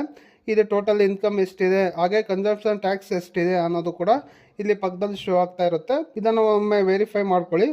ಒಂದು ವೇಳೆ ನೀವು ಯಾವುದಾದ್ರೂ ಎಕ್ಸಾಮ್ಷನ್ಸ್ ಇದ್ರೂ ಕೂಡ ಪ್ರತಿಯೊಂದು ಇಲ್ಲೆಲ್ಲ ಡಿಡಕ್ಟ್ ಆಗಿ ನಿಮಗೆ ಟೋಟಲ್ ಇಂಟ್ರೆಸ್ಟ್ ಆ್ಯಂಡ್ ಫೀಸ್ ಎಷ್ಟು ಕಟ್ಟಬೇಕು ಅನ್ನೋದು ಕೂಡ ಲಾಸ್ಟಲ್ಲಿ ನಿಮಗೆ ತೋರಿಸ್ತಾ ಇರುತ್ತೆ. ಸೊ ಈ ಟೋಟಲ್ ಟ್ಯಾಕ್ಸ್ ಲಯಬಿಲಿಟೀಸ್ ಅಲ್ಲಿ ಇದೆಲ್ಲದನ್ನು ಕೂಡ ನಿಮಗೆ ಇಲ್ಲಿ ಶೋ ಆಗ್ತಾ ಇರುತ್ತೆ. ಇದೆಲ್ಲ ಒಂದ್ಸತಿ ನೋಡ್ಕೊಳ್ಳಿ. ನೀವೆಲ್ಲ ಟ್ಯಾಕ್ಸ್ ನಿಮ್ಮ ಇನ್ಕಮ್ ಎಷ್ಟಿದೆ, ನೀವು ಎಕ್ಸಾಮ್ಸ್ ಎಷ್ಟು ಮಾಡ್ಕೊಂಡಿದ್ದೀರಾ, ಸೊ ಎಲ್ಲದು ಪ್ರತಿಯೊಂದನ್ನು ನೀವು ಇಲ್ಲಿ ಒಮ್ಮೆ ಚೆಕ್ ಮಾಡಿಕೊಂಡು ಸೊ ನೀವು ಟ್ಯಾಕ್ಸ್ ಪೇಯಬಲ್ ಇನ್ಕಮ್ ಕೂಡ ಇಲ್ಲಿ ಪ್ರತಿಯೊಂದು ಕೂಡ ಇಲ್ಲಿ ಶೋ ಆಗ್ತಾ ಇರುತ್ತೆ. ಅದನ್ನೆಲ್ಲ ಒಮ್ಮೆ ಕನ್ಫರ್ಮ್ ಮಾಡಿಕೊಂಡು ಕೆಳಗಡೆ ಕನ್ಫರ್ಮ್ ಅನ್ನೋದ್ರ ಮೇಲೆ ಕ್ಲಿಕ್ ಮಾಡ್ಕೊಳ್ಳಿ. ಕನ್ಫರ್ಮ್ ಅಂತ ಕ್ಲಿಕ್ ಮಾಡಿದ ನಂತರ ನೋಡ್ಬೋದು ಈ ರೀತಿ ಪೇಜ್ ಬರುತ್ತೆ. ಟೋಟಲ್ ಟ್ಯಾಕ್ಸ್ ಲಯಬಿಲಿಟೀಸ್ ಕೂಡ ಕನ್ಫರ್ಮ್ ಆಗಿದೆ. ಈಗ 5th ಸ್ಟೆಪ್ ಕೂಡ ಕಂಪ್ಲೀಟ್ ಆಗಿದೆ. ಆಲ್ಮೋಸ್ಟ್ ಎಲ್ಲ ಸ್ಟೆಪ್ಗಳು ಕನ್ಫರ್ಮ್ ಅಂತ ನಿಮಗೆ ಶೋ ಆಗ್ತಾ ಇದೆ. ಇಲ್ಲಿ ನೋಡ್ತಾ ಇರ್ಬೋದು. ಈ ರೀತಿ ಕಂಪ್ಲೀಟ್ ಆದ ನಂತರ ನೆಕ್ಸ್ಟ್ ಏನು ಮಾಡಬೇಕಪ್ಪ ಅಂತಂದರೆ 5 ಸ್ಟೆಪ್ಗಳು ಕಂಪ್ಲೀಟ್ ಆದ ನಂತರ ಕೆಳಗಡೆ ನೋಡ್ಬೋದು ಪ್ರೊಸೀಡ್ ಅನ್ನೋ ಒಂದು ಆಪ್ಷನ್ಸ್ ಇದೆ. ಸೊ ಪ್ರೊಸೀಡ್ ಅನ್ನೋದ್ರ ಮೇಲೆ ಕ್ಲಿಕ್ ಮಾಡ್ಕೊಳ್ಳಿ. ಅದಾದ ನಂತರ ನೆಕ್ಸ್ಟ್ ಈ ರೀತಿ ಬರುತ್ತೆ. You need to make a payment, ಅಂದರೆ ಪೇಮೆಂಟ್ ನೀವು ಎಷ್ಟು ಕಟ್ಟಬೇಕು. ಸೊ ನೀವು ಈಗ ಟ್ಯಾಕ್ಸ್ ಏನಾದರೂ ಎಲಿಜಿಬಲ್ ಅಂದರೆ ಟ್ಯಾಕ್ಸ್ ಕಟ್ಟಬೇಕು ಆಗಿದ್ರೆ, ಒಂದು ವೇಳೆ ನೀವು ಟ್ಯಾಕ್ಸ್ ಸ್ಲಾಬ್ಗಿಂತ ಜಾಸ್ತಿ ಇದ್ದರೆ ಟ್ಯಾಕ್ಸ್ ಕಟ್ಟಬೇಕು ಅಂತಂದರೆ ಇಲ್ಲಿ ಶೋ ಆಗುತ್ತೆ ನೀವು ಎಷ್ಟು ಕಟ್ಟಬೇಕು ಅಂತ. ಒಂದು ವೇಳೆ ನೀವು ಏನಾದರೂ ರಿಟರ್ನ್ಸ್ ಬರೋದಿದ್ರೂ ಕೂಡ ನಿಮಗೆ ಅಲ್ಲಿ ಶೋ ಆಗುತ್ತೆ ಎಷ್ಟು ನೀವು ರಿಟರ್ನ್ಸನ್ನು ಪಡ್ಕೊಳ್ಬೇಕು ಅನ್ನೋದನ್ನು ಕೂಡ ಅಲ್ಲಿ ಪಡ್ಕೊತಾ ಇದ್ದೀರಾ ಅನ್ನೋದು ಕೂಡ ಅಲ್ಲಿ ಶೋ ಆಗುತ್ತೆ. ಈ ಕ್ಯಾಂಡಿಡೇಟ್ಗೆ ಪರ್ಟಿಕ್ಯುಲರ್ ಆಗಿ ಈ ಕ್ಯಾಂಡಿಡೇಟ್ಗೆ ಸಂಬಂಧಪಟ್ಟ ಹಾಗೆ ಯಾವುದೇ ಥರ ಟ್ಯಾಕ್ಸ್ ಕೂಡ ಇವರು ಕಟ್ಟುವ ಆಗಿಲ್ಲ, ಹಾಗೆ ರಿಟರ್ನ್ ಕೂಡ ಇಲ್ಲ, 0 ಇದೆ ಅಂತ ತೋರಿಸ್ತಾ ಇದೆ. ಈ ರೀತಿಯಾಗಿ ನಿಮಗೆ ಇಲ್ಲಿ ಶೋ ಆಗುತ್ತೆ. ಪ್ರೊಸೀಡ್ ಅಂತ ಕ್ಲಿಕ್ ಮಾಡಿದ ನಂತರ ಅದಾದ ನಂತರ ಹಾಗೆ ಕೆಳಗಡೆ ಸ್ಕ್ರೋಲ್ ಮಾಡಿದರೆ ನೋಡ್ಬೋದು ಇಲ್ಲಿ ಪ್ರಿವ್ಯೂ ರಿಟರ್ನ್ಸ್ ಅನ್ನೋದ್ರ ಒಂದು ಆಪ್ಷನ್ಸ್ ಇದೆ. ಸೊ ಅದ್ರ ಮೇಲೆ ಕ್ಲಿಕ್ ಮಾಡ್ಕೊಳ್ಳಿ. ಆಗ ಇಲ್ಲಿ ನಿಮಗೆ ಒಂದ್ಸತಿ ಎಲ್ಲ ಪ್ರಿವ್ಯೂ ಕೂಡ ಆಗುತ್ತೆ, ಅಂದರೆ ಪ್ರತಿಯೊಂದು ನಿಮಗೆ ಇಲ್ಲಿ ಶೋ ಆಗುತ್ತೆ. ಅದನ್ನು ಕನ್ಫರ್ಮ್ ಮಾಡ್ಕೊಳ್ಳಿ. ನೀವೆಲ್ಲ ಫಿಲ್ ಮಾಡಿರ್ತಕ್ಕಂಥದ್ದು ನಿಮ್ಮ ಡಾಕ್ಯುಮೆಂಟ್ಗಳು ಎಲ್ಲ ಪ್ರಕಾರನೇ ಇದೆಯಾ ಅನ್ನೋದನ್ನು ಎಲ್ಲದನ್ನು ಒಂದ್ಸತಿ ವೆರಿಫೈ ಮಾಡ್ಕೊಳ್ಳಿ. ಸೊ ಅದಾದ ನಂತರ ಕೆಳಗಡೆ ನೆಕ್ಸ್ಟ್ ಈ ರೀತಿ ಬಂದ ನಂತರ ಇಲ್ಲಿ ಪ್ರೊಸೀಡ್ ಟು ಪ್ರಿವ್ಯೂ ಅನ್ನೋದ್ರ ಮೇಲೆ ಕ್ಲಿಕ್ ಮಾಡಿ. ನೆಕ್ಸ್ಟ್ ಪ್ರೊಸೀಡ್ ಟು ಪ್ರಿವ್ಯೂ ಅಂತ ಕ್ಲಿಕ್ ಮಾಡಿದ ನಂತರ ನೀವು ಇದುವರೆಗೆ ಏನೇನೆಲ್ಲ ಫಿಲ್ ಮಾಡಿದ್ರಾ, ಸೊ ನಿಮ್ಮ ಪರ್ಸ್ನಲ್ ಡೀಟೇಲ್ಸ್ ಇರ್ಬೋದು, ಪ್ರತಿಯೊಂದು ನಿಮ್ಮ ಗ್ರಾಸ್ ಟೋಟಲ್ ಇನ್ಕಮ್ ಇರ್ಬೋದು, ಹಾಗೆ ಎಕ್ಸಾಮ್ಷನ್ಸ್ ಇರ್ಬೋದು ಅಥವಾ ಟ್ಯಾಕ್ಸ್ ಡಿಡಕ್ಷನ್ಸ್ ಇರ್ಬೋದು, ಪ್ರತಿಯೊಂದು ಕೂಡ ನೀವು ಏನೇನು ಫಿಲ್ ಮಾಡಿದ್ರಾ ಅನ್ನೋದು ಕೂಡ ಇಲ್ಲಿ ನಿಮಗೆ ಒಂದು ಶೋ ಆಗುತ್ತೆ. ಸೊ ಅದನ್ನು ಒಮ್ಮೆ ಕನ್ಫರ್ಮ್ ಮಾಡ್ಕೊಳ್ಳಿ. ಎಲ್ಲದನ್ನು ಚೆಕ್ ಮಾಡ್ಕೊಳ್ಳಿ, ವೆರಿಫೈ ಮಾಡ್ಕೊಳ್ಳಿ. ಮತ್ತೊಮ್ಮೆ ನೀವು ಎಷ್ಟು ಟ್ಯಾಕ್ಸ್ ಲಾಭಲ್ಲಿದ್ದೀರಾ, ಅಥವಾ ನೀವು ಟ್ಯಾಕ್ಸ್ ಕಟ್ಟಬೇಕಾ ಅಥವಾ ರಿಟರ್ನ್ ಪಡ್ಕೊಳ್ಬೇಕಾ ಅಥವಾ ಏನೂ ಇಲ್ವಾ ಅನ್ನೋದನ್ನು ಒಮ್ಮೆ ಕನ್ಫರ್ಮ್ ಮಾಡಿಕೊಂಡು ಅದನ್ನು ಒಮ್ಮೆ ಕ್ರಾಸ್ ಚೆಕ್ ಮಾಡಿದ ನಂತರ ಕೆಳಗಡೆ ಬಂದರೆ ನೋಡ್ಬೋದು ಪ್ರೊಸೀಡ್ ಟು ವ್ಯಾಲಿಡೇಟ್ ಅನ್ನೋದು ಒಂದು ಆಪ್ಷನ್ ಕೂಡ ಸಿಗುತ್ತೆ. ಸೊ ಅದೆಲ್ಲ ಕರೆಕ್ಟಾಗಿ ಸರಿಯಾಗಿ ಇದ್ದರೆ ಸೊ ಅದನ್ನು ಕನ್ಫರ್ಮ್ ಮಾಡಿಕೊಂಡು ಕೆಳಗಡೆ ಪ್ರೊಸೀಡ್ ಟು ವ್ಯಾಲಿಡೇಷನ್ಸ್ ಅನ್ನೋದ್ರ ಮೇಲೆ ಕ್ಲಿಕ್ ಮಾಡ್ಕೊಳ್ಳಿ. ಸೊ ಪ್ರೊಸೀಡ್ ಟು ವ್ಯಾಲಿಡೇಷನ್ಸ್ ಅನ್ನೋದ್ರ ಮೇಲೆ ಕ್ಲಿಕ್ ಮಾಡಿದ ನಂತರ ನೋಡ್ಬೋದು ನೆಕ್ಸ್ಟ್ ನಿಮಗೆ ಈ ರೀತಿಯಾಗಿ ಪೇಜ್ ಬರುತ್ತೆ. ಇಲ್ಲಿ ನೋಡ್ಬೋದು ವ್ಯಾಲಿಡೇಟ್ ರಿಟರ್ನ್ಸ್ ಅಂತ ಇದೆ, ಅದು ಕನ್ಫರ್ಮ್ ಆಗಿದೆ. ಕನ್ಫರ್ಮ್ ಯುವರ್ ರಿಟರ್ನ್ ಸಮ್ಮರಿ ಕೂಡ ಕನ್ಫರ್ಮ್ ಆಗಿದೆ. ಸೊ ಇಲ್ಲಿ ನೋಡ್ಬೋದು ವ್ಯಾಲಿಡೇಷನ್ ಸಕ್ಸಸ್ಫುಲಿ ಅಂತಲೂ ಕೂಡ ನಿಮಗೆ ಇಲ್ಲಿ ಶೋ ಆಗ್ತಾ ಇದೆ. ಸೊ ಅದಾದ ನಂತರ ನೆಕ್ಸ್ಟ್ ಸ್ಟೆಪ್ ಏನಪ್ಪ ಅಂತಂದರೆ ಕೆಳಗಡೆ ನೋಡ್ಬೋದು ಪ್ರೊಸೀಡ್ ಟು ವೆರಿಫಿಕೇಷನ್ಸ್, ಅಂದರೆ ಈಗ ನೀವು ಇದು ಲಾಸ್ಟ್ ಸ್ಟೆಪ್ ಆಗಿರುತ್ತೆ. ಸೊ ಇದು ವೆರಿಫಿಕೇಷನ್ಸ್ ಮಾಡ್ಕೊಳ್ಬೇಕಾಗತ್ತೆ. ಸೊ ಅದನ್ನು ಈಗ ಪ್ರೊಸೀಡ್ ಟು ವೆರಿಫಿಕೇಷನ್ಸ್ ಅನ್ನೋದ್ರ ಮೇಲೆ ಕ್ಲಿಕ್ ಮಾಡ್ಕೊಳ್ಳಿ. ಅದಾದ ನಂತರ ನೋಡ್ಬೋದು ನಿಮಗೆ ಈ ರೀತಿಯಾಗಿ ಒಂದು ಪೇಜ್ ಕೂಡ ಓಪನ್ ಆಗುತ್ತೆ, ಅಂದರೆ ಕಂಪ್ಲೀಟ್ ಯುವರ್ ವೆರಿಫಿಕೇಷನ್ಸ್ ಅಂತ ಓಪನ್ ಆಗುತ್ತೆ. ಅದಾದ ನಂತರ ನೋಡ್ಬೋದು ಕೆಳಗಡೆ 3 ಸ್ಟೆಪ್ಗಳಿದೆ, ಅಂದರೆ ಇ ವೆರಿಫೈ ನೌ ಅಂತ ಇದೆ, ಹಾಗೆ ಇ ವೆರಿಫೈ ಲೇಟರ್ ಅಂತ ಇದೆ, ಹಾಗೆ ವೆರಿಫೈ ವಿವ್ ITR 5 ಅಂತ ಇದೆ. ಸೊ ಈ 3 ಏನಪ್ಪ ಅಂದರೆ ಇ ವೆರಿಫಿಕೇಷನ್ಸ್ ನೌ ಅನ್ನೋದನ್ನು ಕ್ಲಿಕ್ ಮಾಡಿಕೊಂಡ್ರೆ ನೀವು ಇನ್ಸ್ಟೆಂಟಾಗಿ ವೆರಿಫೈ ಮಾಡಬೇಕಾಗತ್ತೆ. ಅಂದರೆ ಆಧಾರ್ಗೆ ಲಿಂಕ್ ಆಗಿರುವ ಮೊಬೈಲ್ ನಂಬರ್ಗೆ OTP ಬರುತ್ತೆ. ಸೊ ಆ OTP ಮೂಲಕ ನೀವು ಇನ್ಸ್ಟೆಂಟಾಗಿ ಇ ವೆರಿಫೈ ಮಾಡ್ಕೊಳ್ಬೋದು. ಅಥವಾ ಇ ವೆರಿಫೈ ಲೇಟರ್ ಅನ್ನೋದ್ರ ಮೇಲೆ ಕ್ಲಿಕ್ ಮಾಡಿಕೊಂಡ್ರೆ ಸೊ ನೋಡ್ಬೋದು ನೀವು ಈಗ ಸಬ್ಮಿಟ್ ಮಾಡಿಕೊಂಡು 30 ದಿನ ಒಳಗೆ ನೀವು ಇ ವೆರಿಫಿಕೇಷನ್ಸನ್ನು ಮಾಡ್ಕೊಳ್ಬೇಕಾಗತ್ತೆ. ಅಥವಾ ವೆರಿಫೈ ವಿವ್ ITR 5 ಅನ್ನೋದನ್ನು ಕ್ಲಿಕ್ ಮಾಡಿಕೊಂಡ್ರೆ ಸೊ ಇದನ್ನು ಈಗ ಸಬ್ಮಿಟ್ ಮಾಡಿಬಿಟ್ಟು ಅದನ್ನು ನೀವು ಪ್ರಿಂಟೌಟನ್ನು ತೊಗೊಂಡು ನೀವು ಏನು IT ಡಿಪಾರ್ಟ್ಮೆಂಟಿಗೆ, ಇನ್ಕಮ್ ಟ್ಯಾಕ್ಸ್ ಡಿಪಾರ್ಟ್ಮೆಂಟಿಗೆ ಸ್ಪೀಡ್ ಪೋಸ್ಟ್ ಮುಖಾಂತರ 30 ದಿನಗಳ ಒಳಗೆ ಕಳಿಸ್ಕೊಡ್ಬೇಕಾಗತ್ತೆ. ಈ ರೀತಿಯಾಗಿ ವೆರಿಫಿಕೇಷನ್ಸ್ ಮಾಡ್ಕೊಳ್ಬೋದು. ಬಟ್ ನಾವು ಈಗ ಇನ್ಸ್ಟೆಂಟಾಗಿ ವೆರಿಫಿಕೇಷನ್ ಮಾಡ್ಕೊಳ್ತಾ ಇದ್ದೀವಿ. ಈ ವೆರಿಫಿಕೇಷನ್ಸ್ ನಾವು ಅನ್ನೋದ್ರ ಮೇಲೆ ಕ್ಲಿಕ್ ಮಾಡಿಕೊಂಡು ಕೆಳಗಡೆ ಕಂಟಿನ್ಯೂ ಅನ್ನೋದ್ರ ಮೇಲೆ ಕ್ಲಿಕ್ ಮಾಡ್ಕೊಳ್ಳಿ. ಕಂಟಿನ್ಯೂ ಅಂತ ಕ್ಲಿಕ್ ಮಾಡಿದ ನಂತರ ನೋಡ್ಬೋದು ನೆಕ್ಸ್ಟ್ ಈ ರೀತಿಯಾಗಿ ಪೇಜ್ ಬರುತ್ತೆ. How do you want to e verify ಅಂತ ಕೇಳ್ತಾ ಇದ್ದಾರೆ, ಅಂದರೆ ಯಾವ ರೀತಿ ನೀವು ಇ ವೆರಿಫಿಕೇಷನ್ಸನ್ನು ಮಾಡ್ತಾ ಇದ್ದೀರಾ. So OTP on mobile register with Aadhaar ಅನ್ನೋದ್ರ ಮೇಲೆ ಕ್ಲಿಕ್ ಮಾಡ್ಕೊಳ್ತಾ ಇದ್ದೀವಿ. ಇಲ್ಲಿ ನೋಡ್ಬೋದು I would like to verify using OTP on mobile number register with Aadhaar ಅನ್ನೋದ್ರ ಮೇಲೆ ಕ್ಲಿಕ್ ಮಾಡಿಕೊಂಡು ಕೆಳಗಡೆ ಕಂಟಿನ್ಯೂ ಅನ್ನೋದ್ರ ಮೇಲೆ ಕ್ಲಿಕ್ ಮಾಡ್ಕೊಳ್ಬೇಕಾಗತ್ತೆ. ಕಂಟಿನ್ಯೂ ಅಂತ ಕ್ಲಿಕ್ ಮಾಡಿದ ನಂತರ ಇಲ್ಲೊಂದು ಪಾಪಪ್ ಬರುತ್ತೆ. ಇಲ್ಲಿ ಅಗ್ರಿ ಅನ್ನೋದು ಒಂದು ಚಿಕ್ಕ ಬಾಕ್ಸ್ ಇದೆ. ಸೊ ಅದ್ರ ಮೇಲೆ ಈ ಚಿಕ್ಕ ಬಾಕ್ಸ್ ಮೇಲೆ ಕ್ಲಿಕ್ ಮಾಡಿಕೊಂಡು ಕೆಳಗಡೆ ಗೆಟ್ ಆಧಾರ್ OTP ಅನ್ನೋದ್ರ ಮೇಲೆ ಕ್ಲಿಕ್ ಮಾಡ್ಕೊಳ್ಳಿ. ಸೊ ಗೆಟ್ ಆಧಾರ್ OTP ಅನ್ನೋದ್ರ ಮೇಲೆ ಕ್ಲಿಕ್ ಮಾಡಿದ ನಂತರ ನೋಡ್ಬೋದು ನಿಮಗೆ ಆಧಾರ್ಗೆ ರಿಜಿಸ್ಟರ್ ಆಗಿರೋ ಮೊಬೈಲ್ ನಂಬರ್ಗೆ ಒಂದು OTP ಬರುತ್ತೆ. ಸೊ ಆ OTPಯನ್ನು ಇಲ್ಲಿ ಎಂಟರ್ ಮಾಡ್ಕೊಳ್ಬೇಕಾಗತ್ತೆ. ಸೊ ಆ OTPನ ಎಂಟರ್ ಮಾಡ್ಕೊಳ್ಳಿ. OTP ಎಂಟರ್ ಮಾಡಿದ ನಂತರ ಕೆಳಗಡೆ ನೋಡ್ಬೋದು ವ್ಯಾಲಿಡೇಟ್ ಅನ್ನೋ ಒಂದು ಆಪ್ಷನ್ಸ್ ಓಪನ್ ಆಗುತ್ತೆ. ಸೊ ಈಗ ವ್ಯಾಲಿಡೇಟ್ ಅನ್ನೋದ್ರ ಮೇಲೆ ಕ್ಲಿಕ್ ಮಾಡ್ಕೊಳ್ಳಿ. ಸೊ ವ್ಯಾಲಿಡೇಟ್ ಅಂತ ಕ್ಲಿಕ್ ಮಾಡಿದ ನಂತರ ನೋಡ್ಬೋದು confirm your submissions of returns ಅನ್ನೋದು ಶೋ ಆಗುತ್ತೆ. ಇಲ್ಲಿ ಈಗ ನೀವೀಗ ಸಬ್ಮಿಟ್ ಅನ್ನೋ ಒಂದು ಆಪ್ಷನ್ಸ್ ಇದೆ, ನೋಡ್ತಾ ಇರ್ಬೋದು ಇಲ್ಲಿ ಬ್ಲೂ ಅಲ್ಲಿ. ಈಗ ಸಬ್ಮಿಟ್ ಅನ್ನೋ ಬಟನ್ ಅನ್ನ ಕ್ಲಿಕ್ ಮಾಡ್ಕೊಳ್ಬೇಕಾಗತ್ತೆ. ಸೊ ನೋಡ್ಬೋದು ಸಬ್ಮಿಟ್ ಅಂತ ಕ್ಲಿಕ್ ಮಾಡಿದ ನಂತರ ನೋಡಬಹುದು ಈ ರೀತಿ ಶೋ ಆಗುತ್ತೆ. You have successfully filed and verified your returns ಅಂತ ಕೂಡ ಇಲ್ಲಿ ಶೋ ಆಗ್ತಾ ಇದೆ. ಸೊ ಈಗ ನೀವು ಏನು ITR ಅನ್ನ ಫುಲ್ ಕನ್ಫರ್ಮ್ ಆಗಿ ಸಬ್ಮಿಟ್ ಮಾಡಾಯಿತು, ಅದು ಸಕ್ಸಸ್ಫುಲ್ ಅನ್ನು ಕೂಡ ಆಯಿತು. ಸೊ ಈ ರೀತಿಯಾಗಿ ITR 1 ಅನ್ನು ನೀವು ಫೈಲ್ ಮಾಡ್ಬೋದು. ಈಗ ಇಲ್ಲಿ ನೋಡ್ಬೋದು ಡೌನ್ಲೋಡ್ ರೆಸಿಪ್ಟ್ ಅಂತಲೂ ಕೂಡ ಇದೆ. ಸೊ ಇಲ್ಲಿ ಡೌನ್ಲೋಡ್ ಅಂತ ಕ್ಲಿಕ್ ಮಾಡಿದರೆ ಆ ರೆಸಿಪ್ಟ್ ಕೂಡ ಈಗ ಡೌನ್ಲೋಡ್ ಆಗಿರುತ್ತೆ. ಸೊ ಈ ರೀತಿಯಾಗಿ ನಿಮ್ಮ ITR 1 ಅನ್ನು ನೀವು ಆರಾಮಾಗಿ ಅಂದರೆ ಈಸಿಯಾಗಿ ಫೈಲ್ ಮಾಡ್ಬೋದು. ಸೊ ನೋಡಿದ್ರಲ್ಲ, ಈ ರೀತಿಯಾಗಿ ಫಿಲ್ ಮಾಡಬೇಕಾಗುತ್ತೆ. ನಾನು ಹೇಳ್ಕೊಟ್ಟಿರೋದು ನಿಮಗೆ ಅರ್ಥ ಆಗಿದೆ ಅಂದ್ಕೊಳ್ತೀನಿ, ಹಾಗೆ ಇಷ್ಟ ಆಗಿದೆ ಅಂತಲೂ ಕೂಡ ಅಂದ್ಕೊಳ್ತೀನಿ. ಸೊ ಈ ಮಾಹಿತಿ ನಿಮಗೆ ಇಷ್ಟವಾಗಿದ್ದರೆ ಒಂದು ಲೈಕ್ ಮಾಡಿ, ಹಾಗೆ ನಿಮ್ಮ ಅನಿಸಿಕೆ ಅಭಿಪ್ರಾಯಗಳನ್ನು ನಮಗೆ ಕಮೆಂಟ್ ಮೂಲಕ ತಿಳಿಸಿ. ಹಾಗೂ ಇದೇ ರೀತಿ ಇಂಟ್ರೆಸ್ಟಿಂಗ್ ಮತ್ತು ಯೂಸ್ಫುಲ್ ಮಾಹಿತಿಗಾಗಿ ನಮ್ಮ ಚಾನಲನ್ನು ಸಬ್ಸ್ಕ್ರೈಬ್ ಮಾಡ್ಕೊಳ್ಳಿ ಫ್ರೆಂಡ್ಸ್. ಸೊ ನೋಡಿದ್ರಲ್ಲ, thank you for watching, take care.